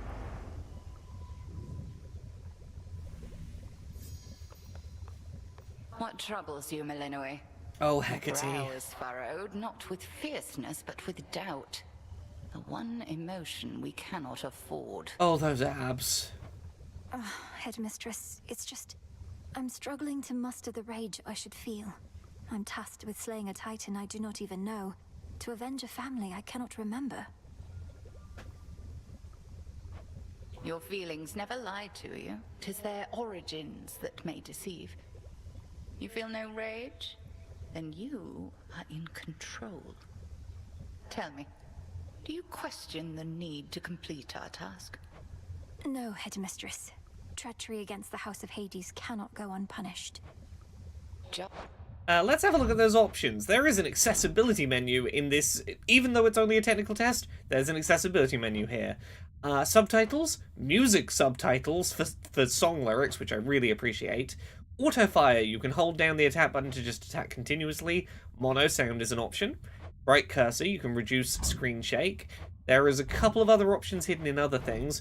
God mode is back, where you can make it so that every time you die, you get a little bit stronger stats-wise to make progression more manageable. There is some aim assist. You can display a timer of how the run is going. You can auto-advance dialogue. There's dead zone and reticle speed tweaking. Center yourself on that. With your Olympus-dwelling relatives assisting you, I've half a mind to I ask you kind of to like this know guy. I'm on your side, except not all of them love me. What? But you're the great tactician, Odysseus. Even the gods were impressed with your machinations in your glory days.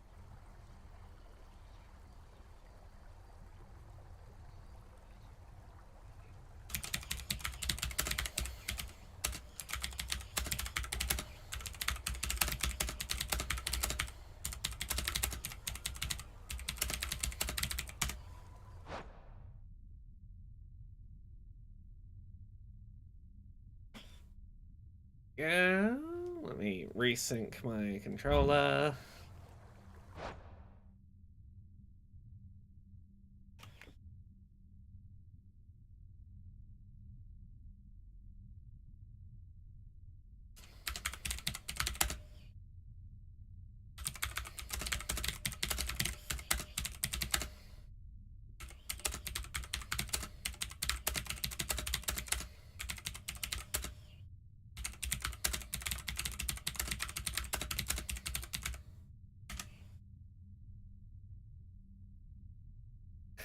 Come on, connect to the Steam Deck again. There we go. Well, Lady Athena and others favored me, it's true, but your Uncle Poseidon, well, I got on his bad side, I believe. I hear you. There we go. Sorry, I was dealing with secret work projects. Ooh, secret work projects. What am I playing for work? Who knows? It's secret. Let me guess. The Fates have nothing but a bunch of busy work laid out for you. No grand revelations, just odd Yeah, now jobs. Nemesis, I think, is the character that a lot of people are going to gravitate towards. She's the one. She's one of the ones that I look at. I'm like, oh yeah, hey, just look at her. I would fucking love to cosplay. Like this whole armor set is just glorious. They've managed to lift the circular bits here so they're not quite just like boob circles the way that armor on women so often ends up to be. It's like, no, we've slightly moved it up here. It's not quite we've put armor on the nipple. And I appreciate that out of some armor design. To question their designs. A minor prophecy fulfilled may result in a greater one coming to pass. Just keep telling yourself that. Can I upgrade anything this year? Let's find What out. say the Arcana? This controller disconnected again.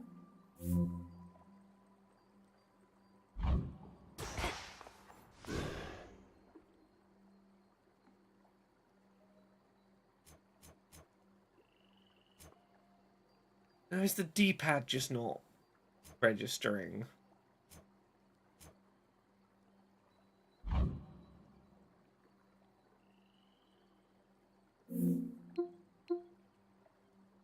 Directional pad, standard directional pad. Okay, don't know why that doesn't want to work, but that is something to note for the technical test, I guess.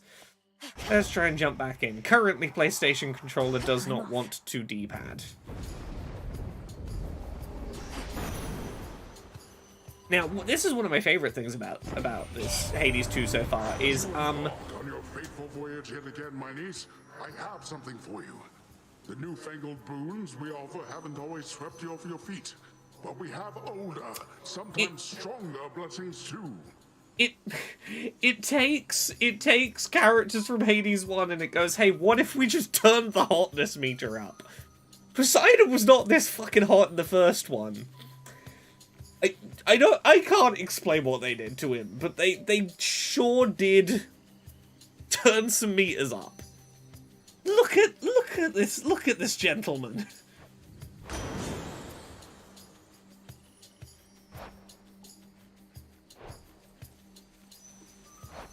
Okay, no, that does work. So why is it analog stick that's not registering?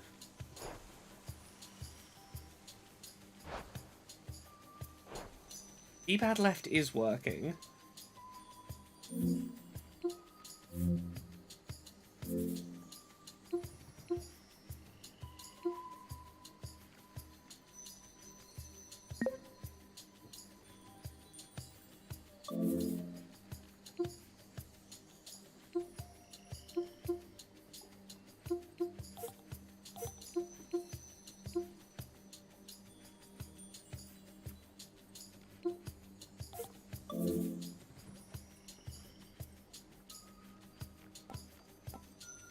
Why does this not work? What if I unplug?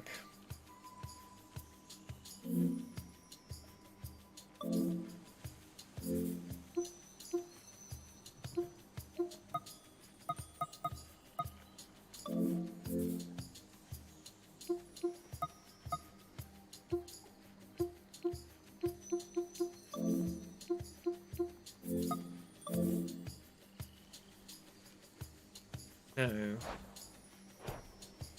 Why is this not working? Apologies for having a minor technical issue here. Minor fines are worth more. Hacks and things are stronger for 10 seconds. Yeah, that do.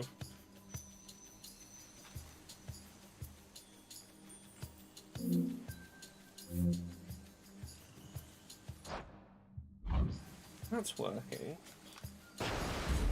Surging on. Well, this is why it's a technical test, is there are things that need... Oh yeah, now that button's just stopped working. Okay.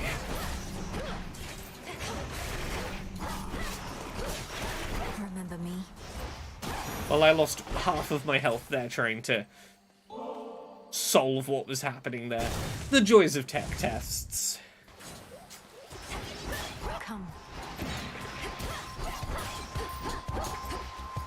We'll make it up. Also, there's flowers to come and pick.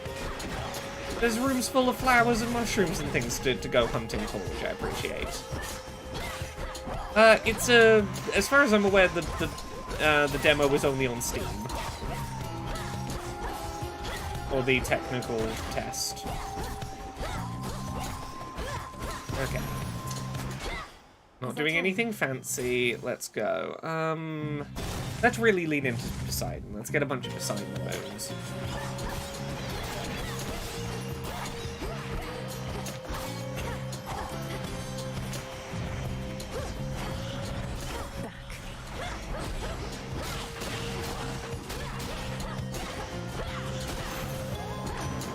Okay, here we go. This is working a little more reliably now. Your attacks do knockback. Oh, it's still not.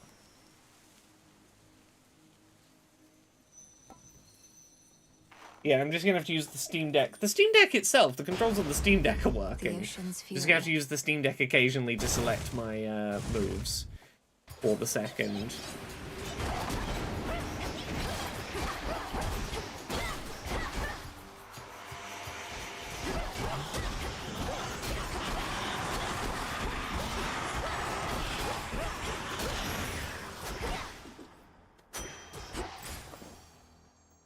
Ooh, let's go see Hephaestus, was it? Again?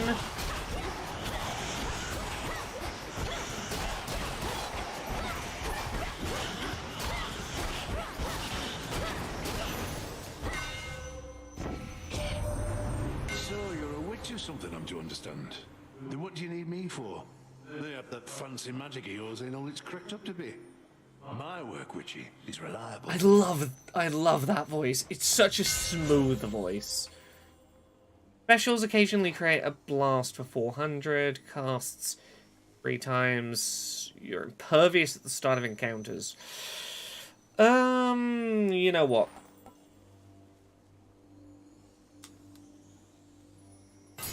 Impervious at the start of encounters sounds lovely. This one again.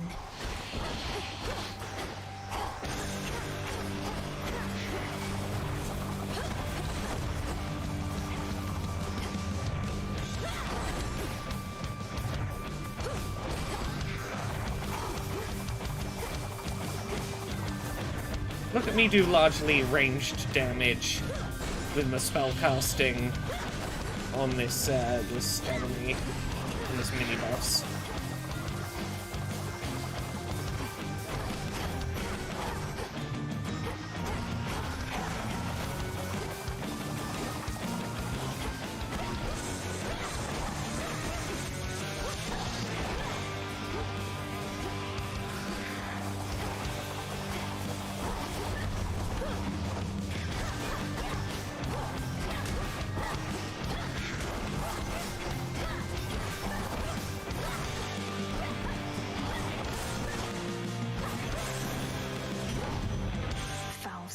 Cyborg Girl says, I love that they finally have a hot fat god and that they gave him a cool wheelchair.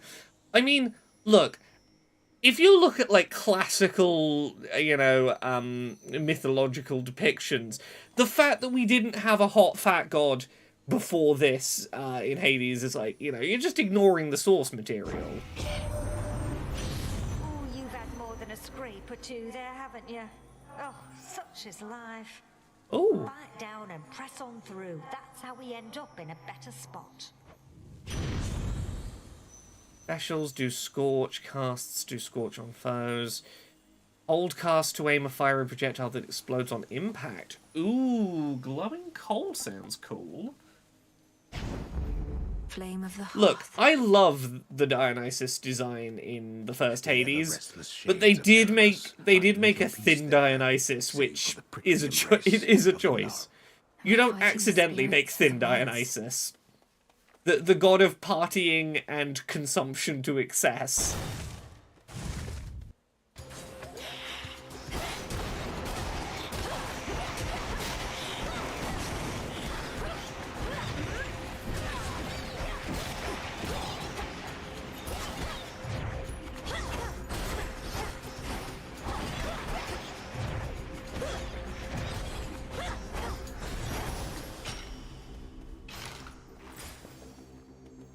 There's 90 gold. If they offer me a healing thing, it might have been worth coming in here. No. No sign of Hermes yet, my lord. Forgive my impatience. I know infiltrating our enemy's ranks and discovering the details of his plans to conquer Olympus is sensitive work. Of course, he'll be back any evening now, I'm sure. More will grow in its stead. Silk cocoons.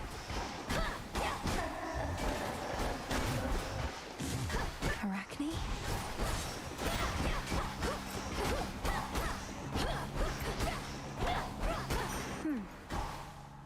Oh, that's a new room type. Is pop the things and find either the item you're looking for or enemies.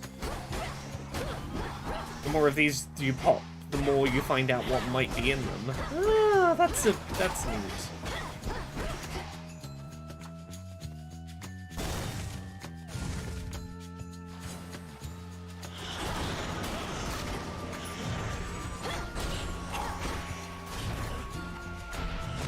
Oh! Oh, that's... Oh, I like that fireball. Okay, so it's... Oh, I can, like, aim it properly. Target... Oh, that's neat.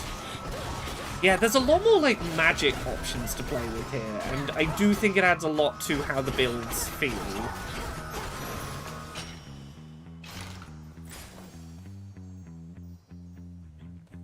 Look, I realistically need health, but I'm not going to say no to seeing Hephaestus again.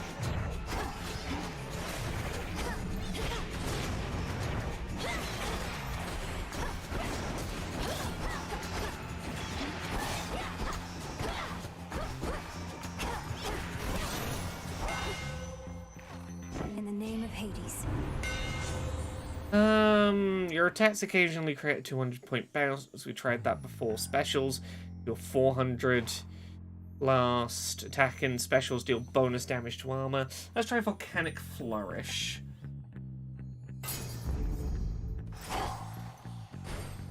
Okay, I have 166. We'll try the shop again. I can probably afford something decent at least now. Ooh, we can get another Poseidon. And now we're going to have to try the boss of the first area, which is the furthest I've made it. Kronos, does he? Turn to a life of the piratical smuggler in these dark times, huh? I don't think I'm going to beat this first boss. I've not beaten it yet. And I believe this boss is as far as the technical test goes. You can't go into any of the further areas.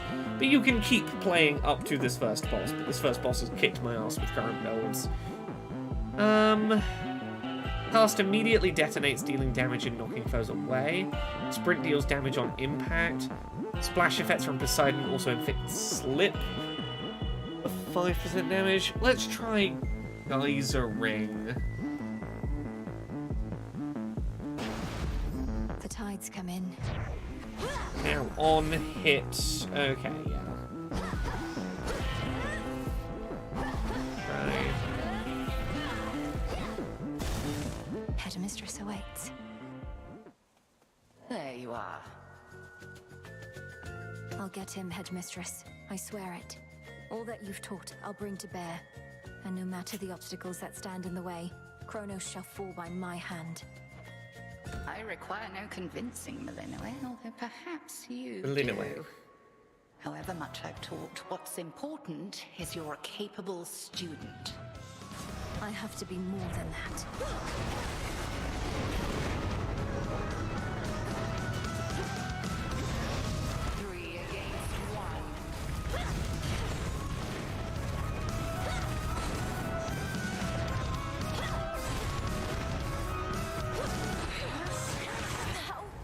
And I'm already dead.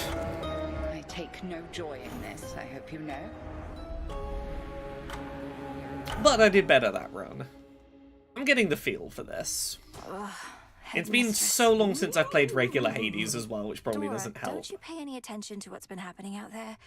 The rise of the Titan of Time? Nope. Can't say any of that rings a bell.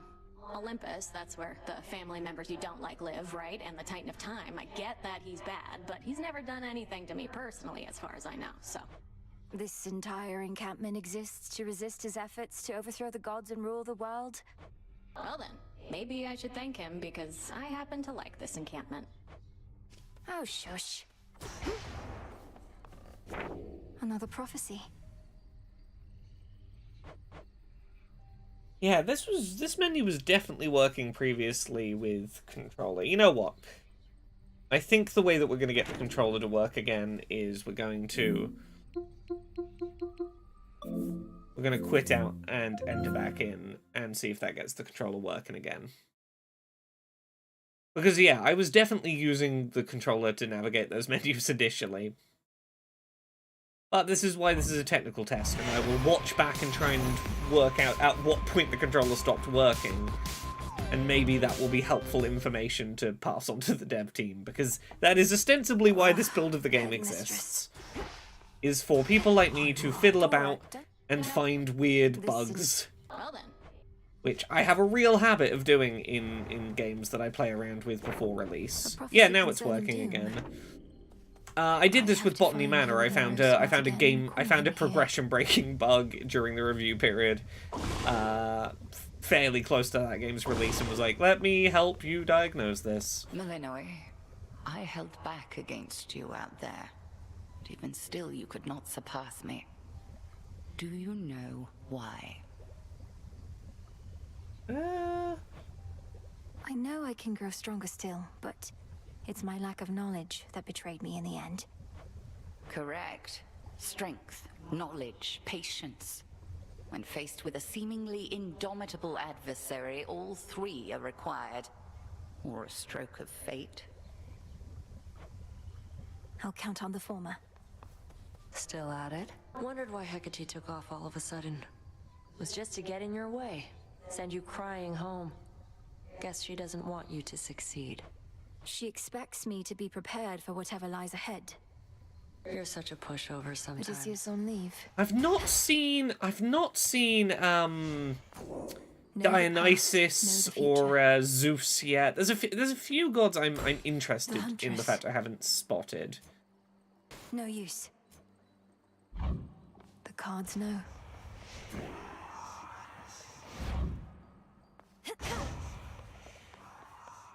Yeah, let's stick with the current build and just run right back out for at least one more run. Octochara says, I think I might get the game on Switch like I did with the original, specifically because of the portability and the fact that the Switch's zoom is the easiest to use, in my opinion. Hades, the original Hades, I played entirely on Switch, and it's ideally where I would play Hades too, but also I'm a real sucker for this, and I think I'm going to find it hard to resist picking it up in early access on the Steam Deck, but what I will probably do is do that, and then when it hits 1.0, I will pick it up on Switch as well, and start replaying it on Switch, because goddamn, if it's anything like the first game, I will get real into this. Oh, look at Demeter's fucking glow up as well, God. Born only to be taken by Kronos, along with my daughter and those nearest her. But the Witch of the Crossroads got you out of there, did she? How could she not send word? Look at this good design for strong, muscular older woman. Look at this battle grandma. Fucking military leader granny. And she's making it work. Attacks, inflict freeze. Ooh, gain magic by standing still. For my mother. Yes, so now we have a way of getting magic back, which is good.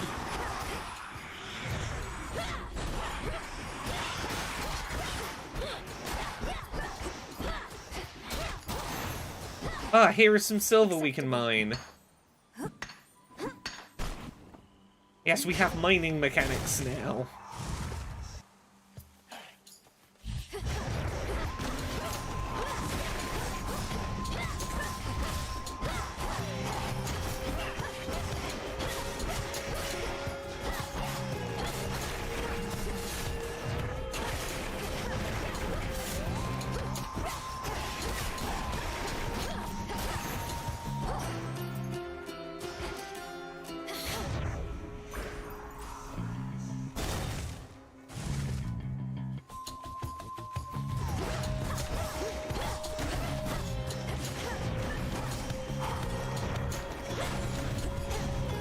Okay, this is a real not great start on my account.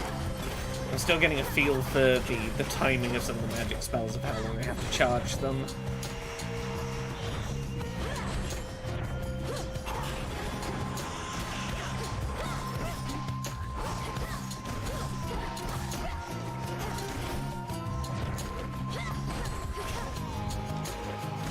Oh, yeah, that is pretty rapid regain. I need health. Our last best hope for stopping Kronos was the second-born of Hades and his queen, I said. Wait, who? So then they had a girl. The Titan must have struck your father's house right after you were born. Yeah, so we are the little sister of the character from the first game.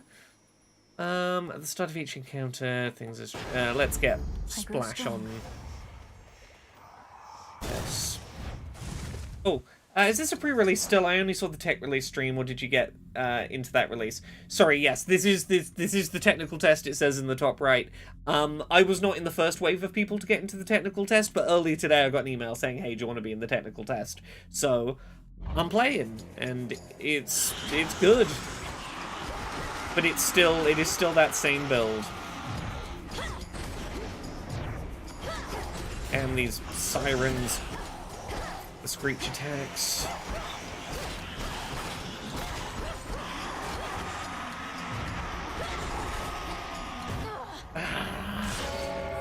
Return to Shadow now. A Gumba Master, yeah, the first game is basically entirely Hades and Persephone patching things up.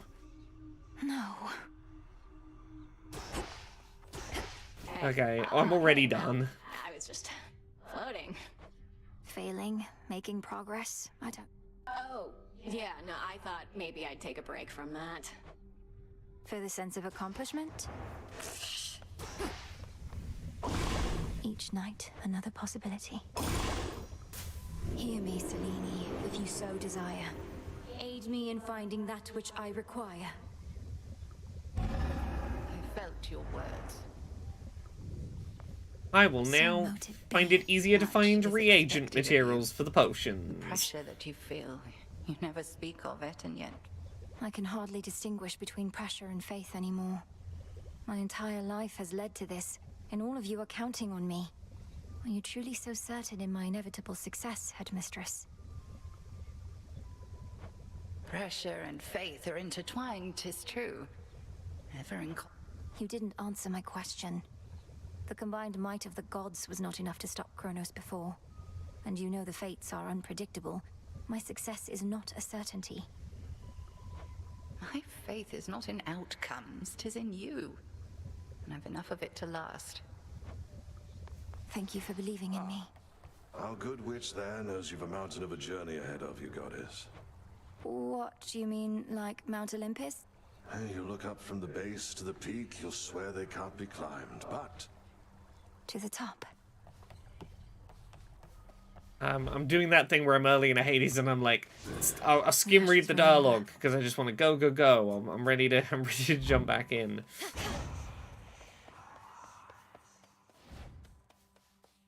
Commencing. Go straight back out. Moonlight. I call upon the moon and draw you down. Long have I been the Eye of Night, watching you grow and train in secrecy, knowing that upon some evenings such as this, we Silver Sisters would make our stand. Which suits you? Ooh, honestly, a health restoring hex is probably by far the smartest one I could be picking right now. It doesn't require a ridiculous amount of magic usage to activate.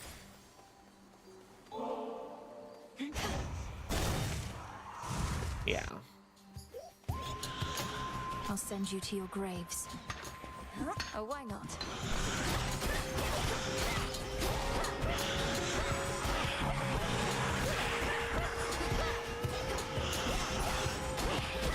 Give myself some way of restoring health.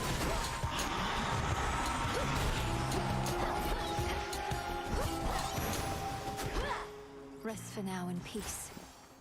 Ooh, I've not seen your redesign. Or if you've been replaced.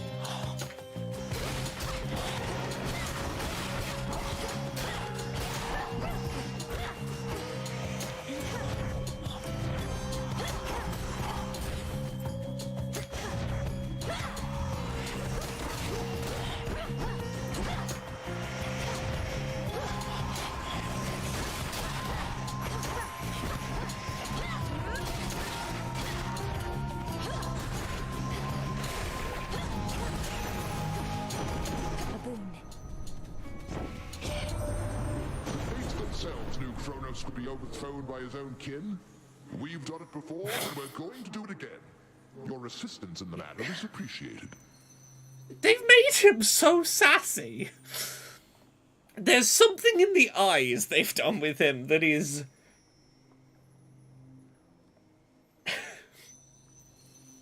considerably...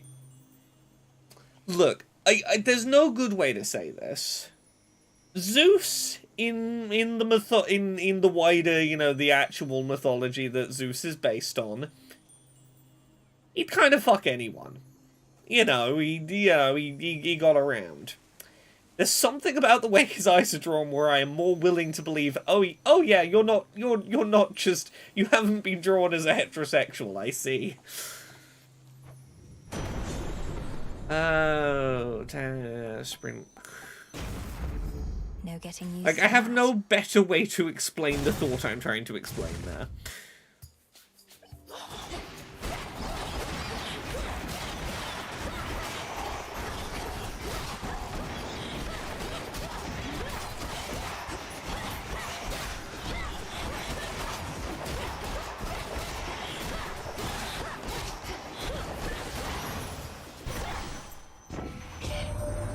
Do bide your time, Sunshine. The Titan thinks he has us pinned, but we have the situation here under control. Just locked in a bit of a stalemate is all. Oh, Apollo. Again, look at you, Apollo, look at you. Oh, God, these designs. Special sprint is faster and does days. Casts expand in size until they expire.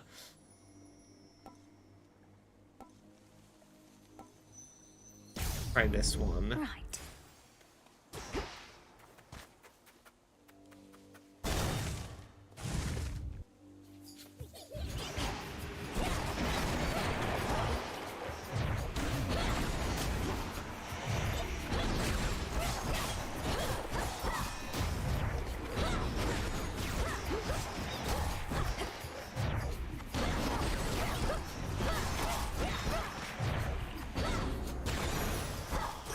Okay, so yeah, here's the thing that I...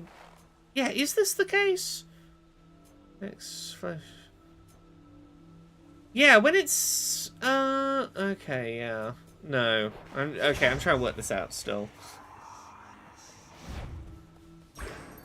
I keep going, is this a mechanic, and then almost putting myself out of it. Oh, let's go talk to the spider that makes us armor! Oh. Arachne, the outfit you wove for me was Oh, so that's a beautiful. point to note. There's I'm no sorry to say I got arachnophobia into a mode. bit of a scrape or And two, and you I'm can at afraid least, it like, didn't choose survive. not to go into this character's room, but there is a character who is a... Oh, Like, that's quite admittedly a all right. It cartoon wasn't made to depiction. last. What is? I think It was she's made cute to as be a hell. moment with you. Now here, I've plenty more. But yes, this is... Arachne is fucking adorable, and I love all the, like, the bangles on the many arms. But she's adorable, but it is a thing of note of like,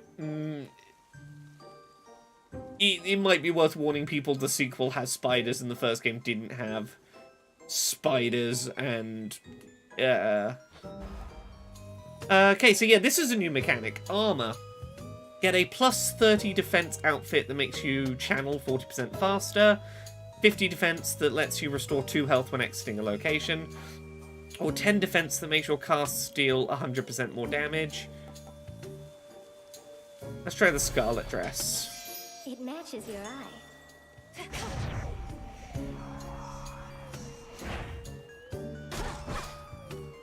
Yeah, no arachnophobia mode is going to be an issue for some people, and it feels worth noting it to people.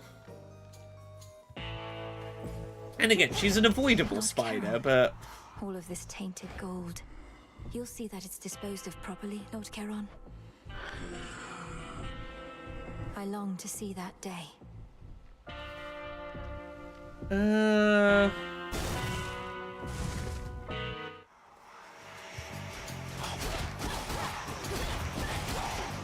Look, Cyborg Girl, as someone with, you know, not arachnophobia, but with a pretty nasty phobia, I'm not gonna, you know, I'm fairly respectful of the fact that phobias be phobia-ing sometimes.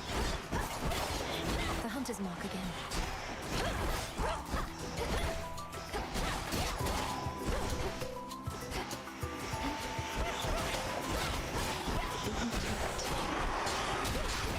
Vengeance.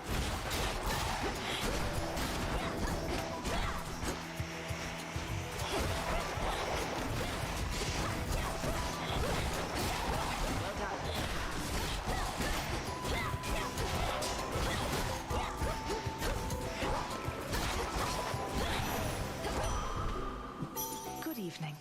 I can often depend on Sister Selene's light to guide me on my hunts. Look at this design. And Headmistress Hecate is needed at the crossroads. Okay, I'm feeling better about this run. This run could be the one where I get past the boss. Hey, what do you mean if? It's a matter of when, as far as I'm concerned. My blessings. After you dash, let's see, after you've hit with your attacks or specials, fire a Seeking Arrow. Ooh. This old classic from the first.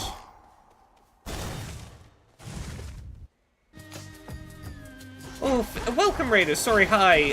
Everyone who came over from Fin the Bin stream, sorry, I've only just noticed. We're playing Hades 2 right now, the technical test. We are trying to defeat Kronos, the Titan, via the medium of beating up monsters in the underworld.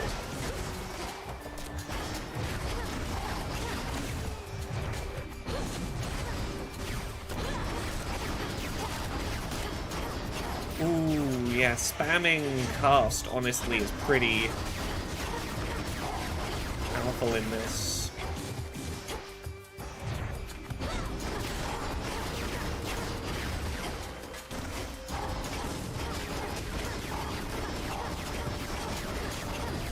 Oh, yeah. Honestly, yeah. Spellcasting is so much more viable here.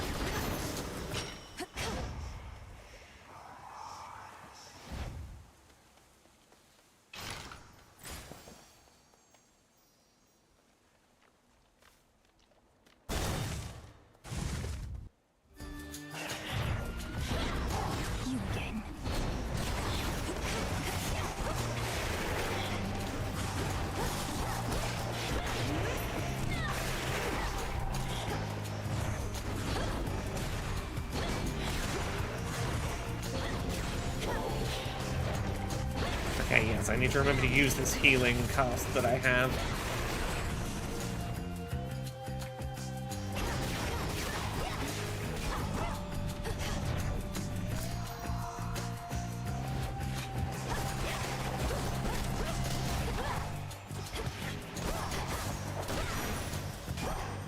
Vanquished.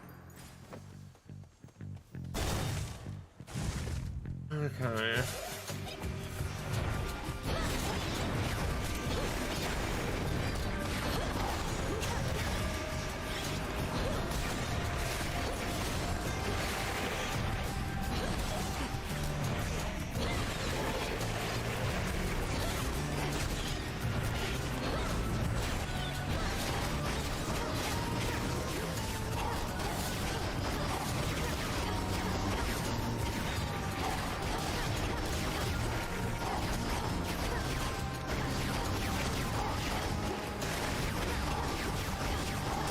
Honestly, yeah, this is the thing I need to explore more, is how much of a Gatling gun I can turn my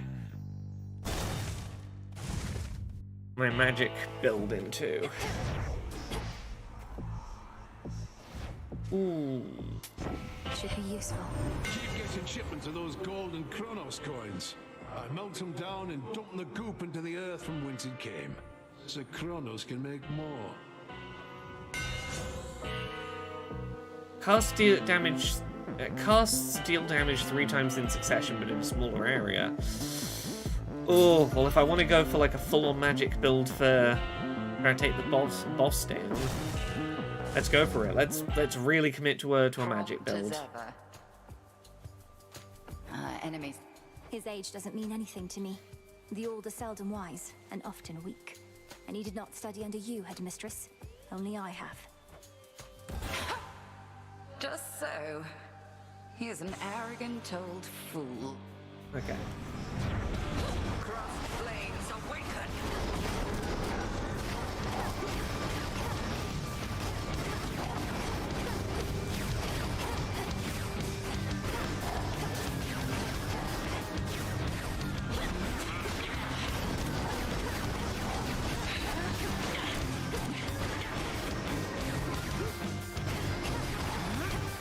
Yeah, I think I'm gonna take her down not using my melee weapon at all.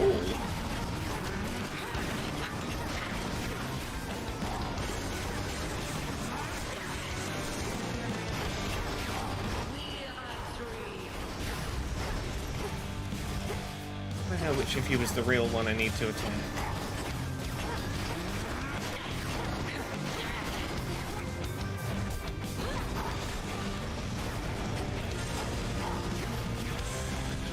Don't you all until such a time is appropriate to... Well done. Arise, sisters.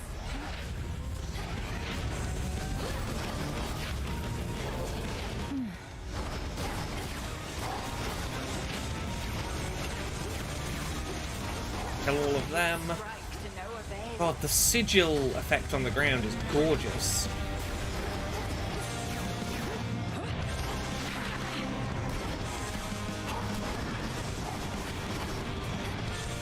Oh, is she healing during that period? Do I have to kill them fast enough that she can't heal? Okay. Well, this is the best run on this boss I've had.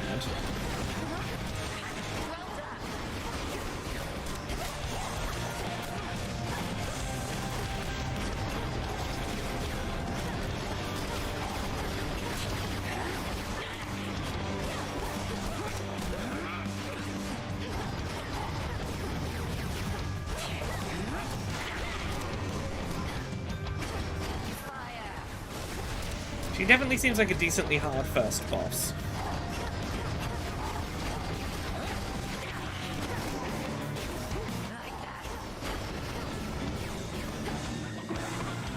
Oh! Oh no! I've become a sheep!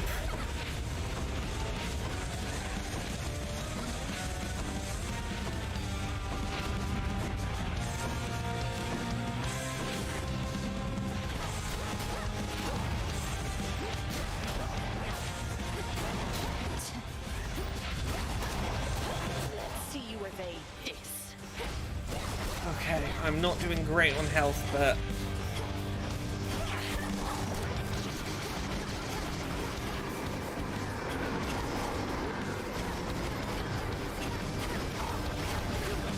Okay, there is a limit on how far my projectiles can fire.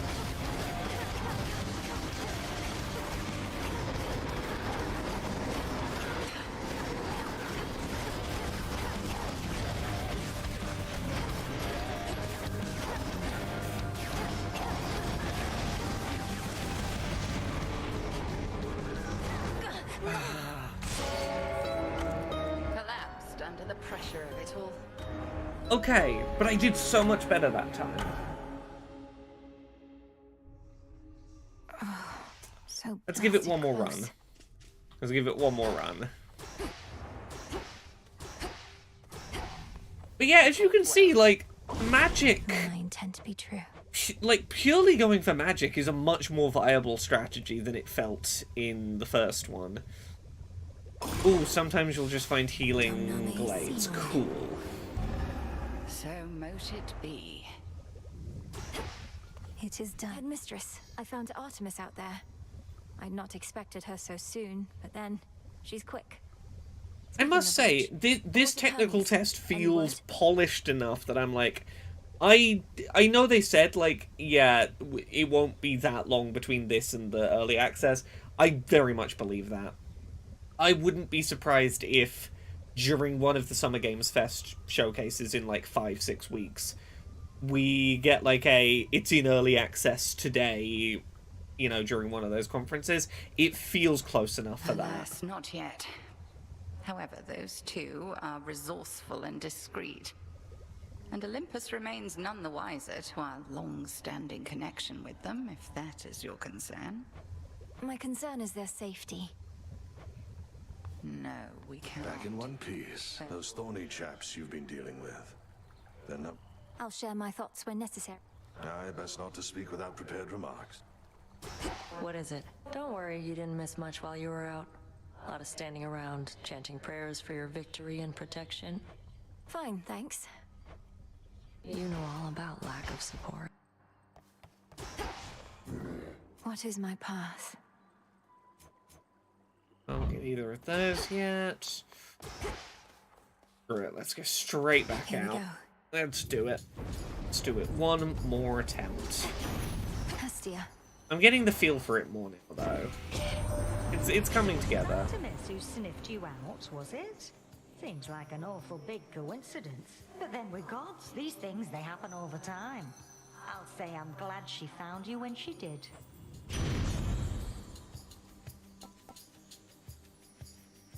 Your sprint destroys most range shots near you. Ooh. I won't this time, but that's interesting. I want a modifier on my main attack ASAP.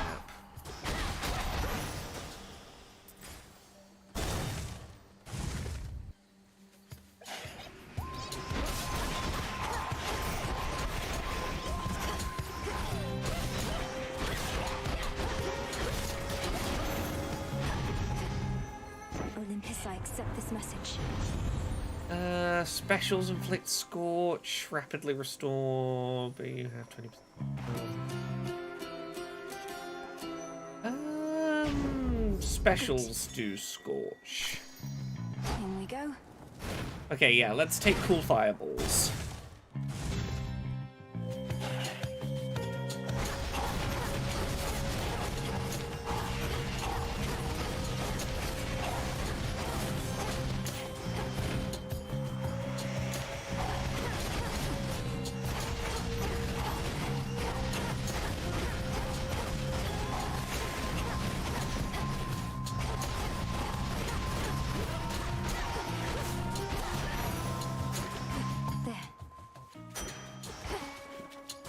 Yeah, I definitely underestimated the value until that last one of those casts.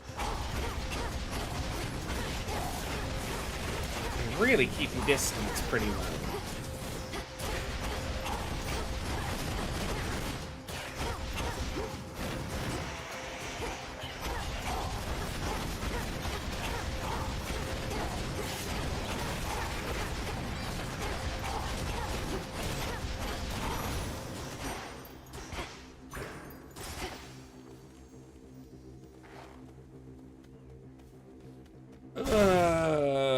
Come on, can I get that healing hex again?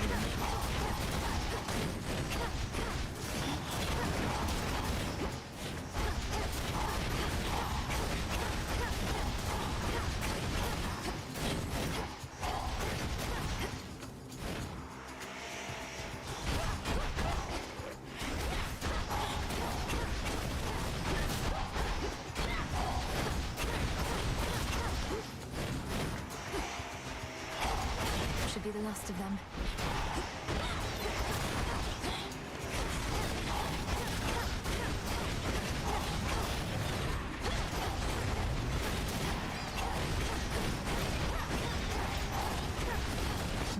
last one. I bid you shine for me again tonight. Our charge as Silver Sisters is to work in shadow to uphold the will of night. Olympus remains unaware of us, that their own goddess of the hunt is one of us, that their own messenger serves us as well. Let us keep it this way. Your choice. Okay. Launch up and do damage. Clicked more for everything slower. Let's try this one that we can currently almost afford to use.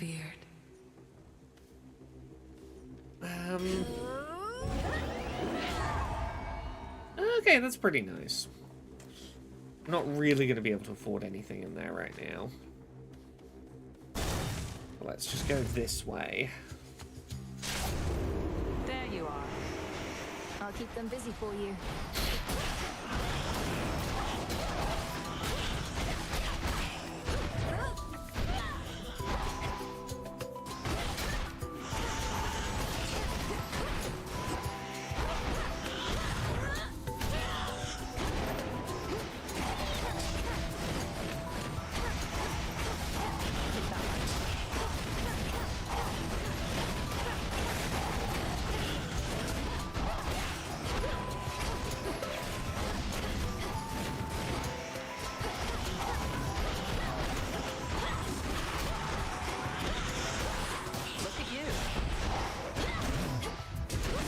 That was some rough damage for me to take.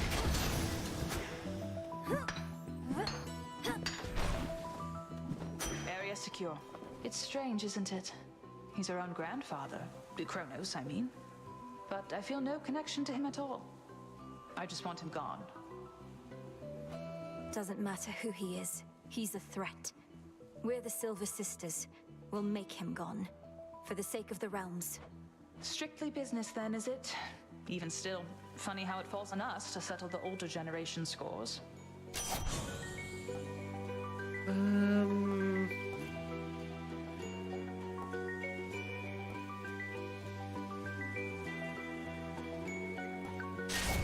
%, critical chance.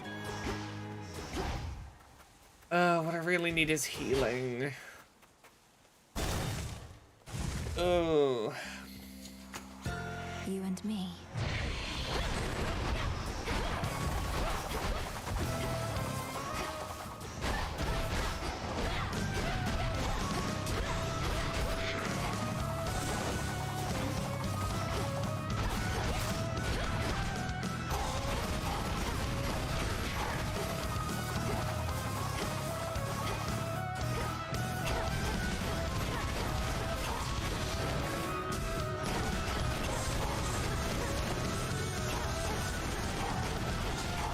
Oh, that's where I see the flame meter at the bottom of the enemy. It is having old Hestia invested in your task.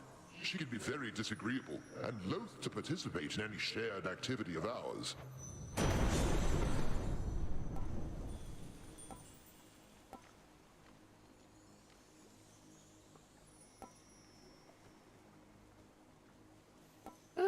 Gradually restore magic, but your total amount of magic is reduced 70%. Honestly, Lightning from on high.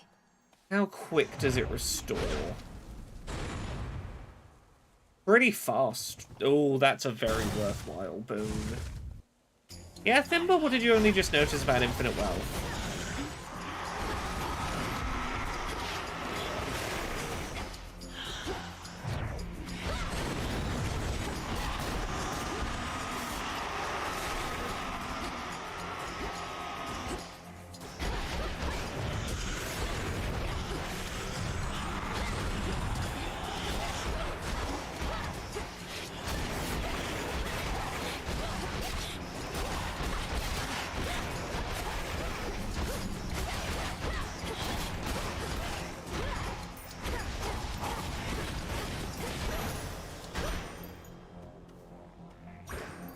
To go. Let's go for this. Yes, sorry, yes. To the question in chat, Artemis is kind of like your Thanatos from the first one. You're occasionally you'll have try and kill more enemies than I can sort of ish contests with.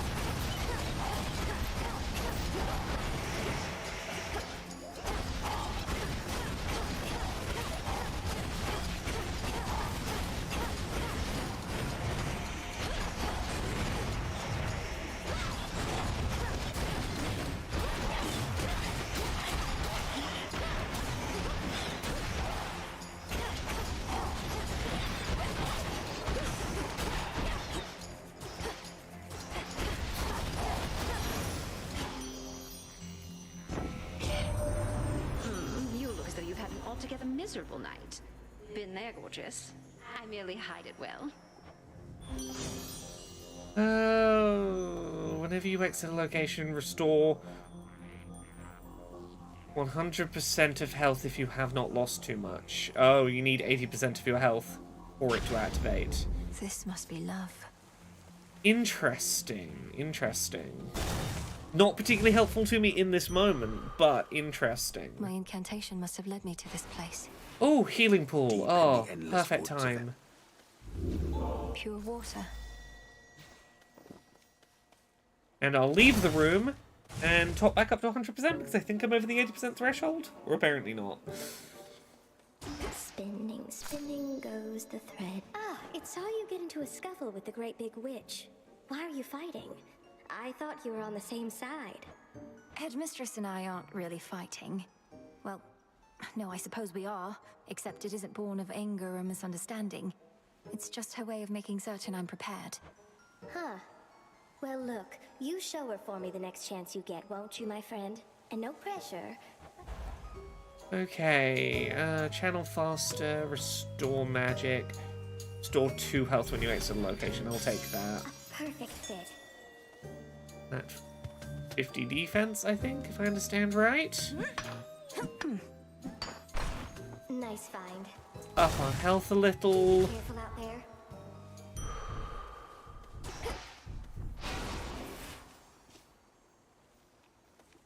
Okay. Okay. Let's try it one more time. Do this. Compose yourself. Olympus has emboldened you and made you strong. I'll take a fleeting strength over no strength at all. Just so. The all-consuming flame.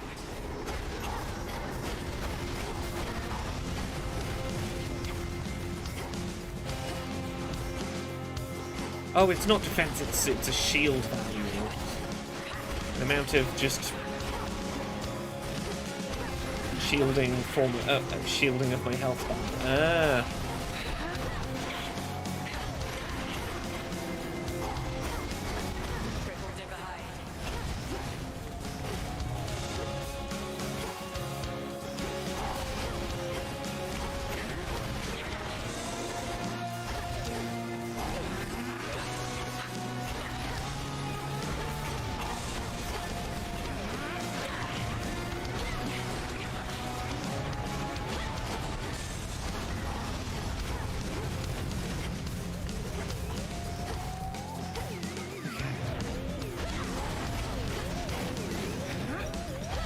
Look now upon the moon. Night bloom.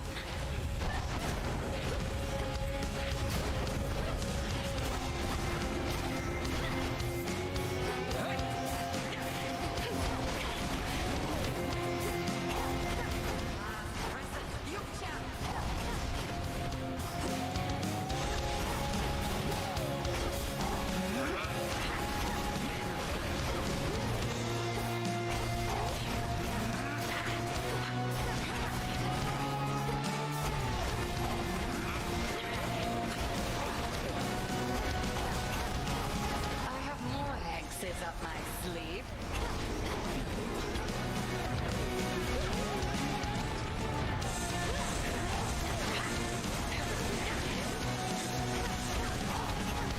Divide and strike.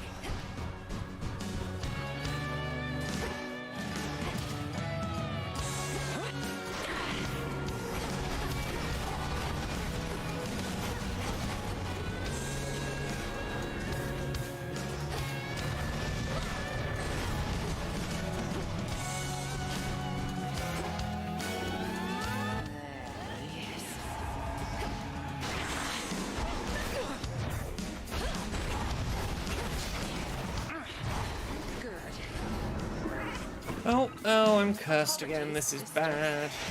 Bad. Okay, pause.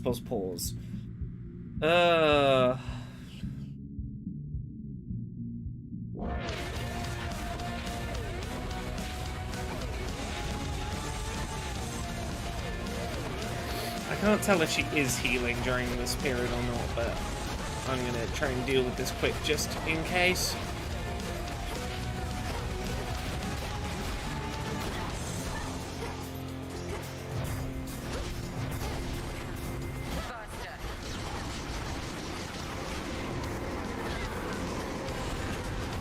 My silk.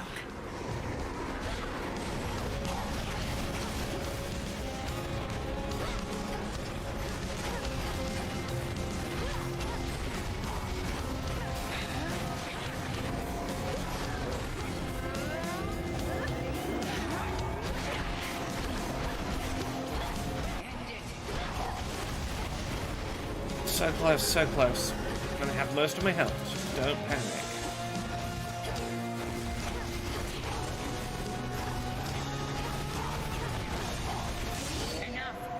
First boss of the game done.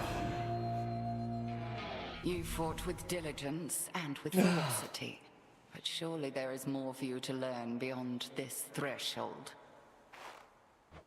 I look forward to it, Headmistress. What about you? Can you not join me? No, I dare not stray too far from our abode. Thank you, Headmistress. The fire-stepping princess stands alone.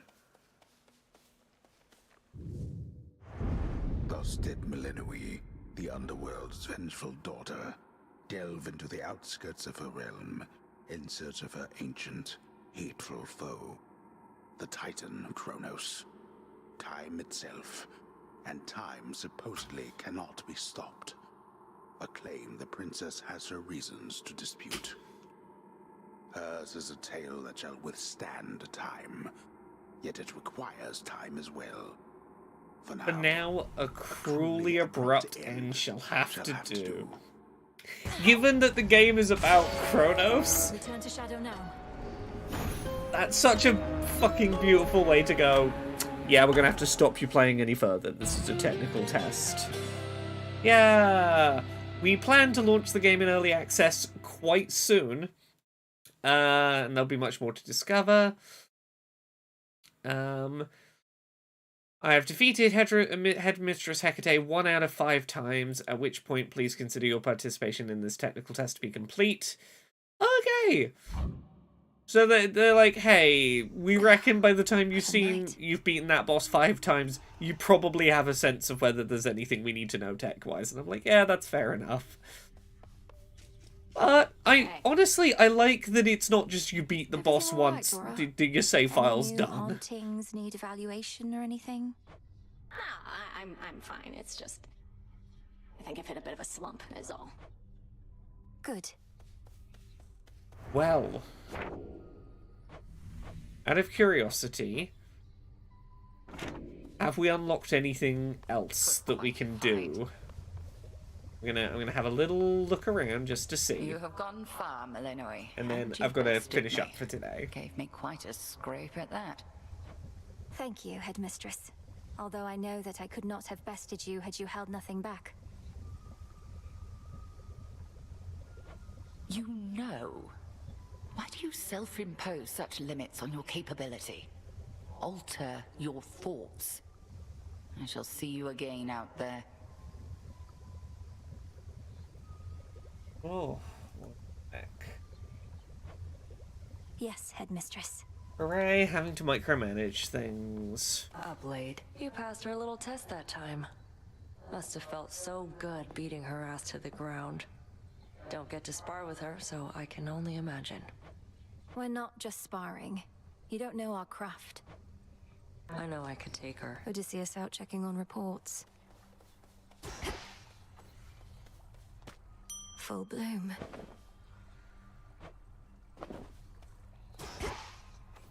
Oh yeah, there's a little farming sim in this as well. I forgot to mention there's farming now. What say the cards this eve?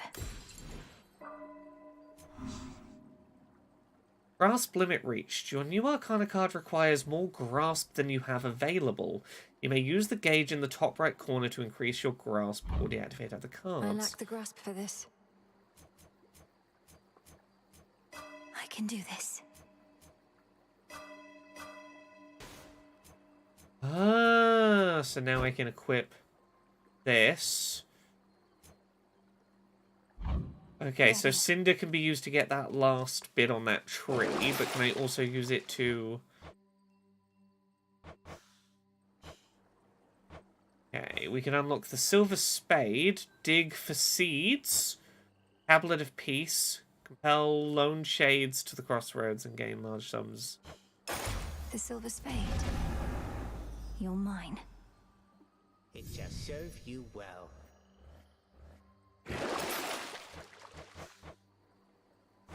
Not now. Okay, so we can equip this, and... She's here. Come on, you slackers, straighten up. Okay, so there's no unlocking new weapons or anything here yet. Okay. Your struggles never are in vain, young one. You're no mere mortal. With each passing night, you grow in knowledge and No in strength. Dusa that I've yet Especially if seen, you throw no, on that goblin, Brax. Then there won't be any stopping you. You never know, we might come across them. Though the last thing you said, what exactly did you mean? Is the game actually telling you that the God mode exists in the settings without you having to, like, know in advance and look in the settings for it? Oh, God mode? Well, it's this mode, you see. One which you're able to Skelemus. throw on, or to throw off, entirely at whim. It's just an option's all I'm trying to say, so use it if you please. Just an option. That's a nice way to introduce it in the narrative. Hey, there's an optional... I should very quickly show this off, because I didn't really show this off, but there's very quick little jabby daggers. And your sort of ranged attack with this is... do a shit ton of throwing knives.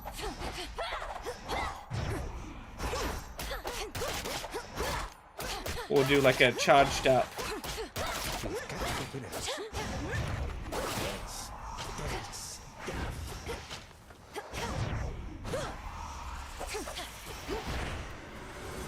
I have returned.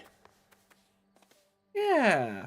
Well, thank you everyone for watching. I hope you've enjoyed. I have had a delightful time streaming a little bit of this, and I will probably, when this comes out in early access, I'll probably play a decent amount of it on stream. But I will be back streaming next week, and we will continue with another Crab's Treasure.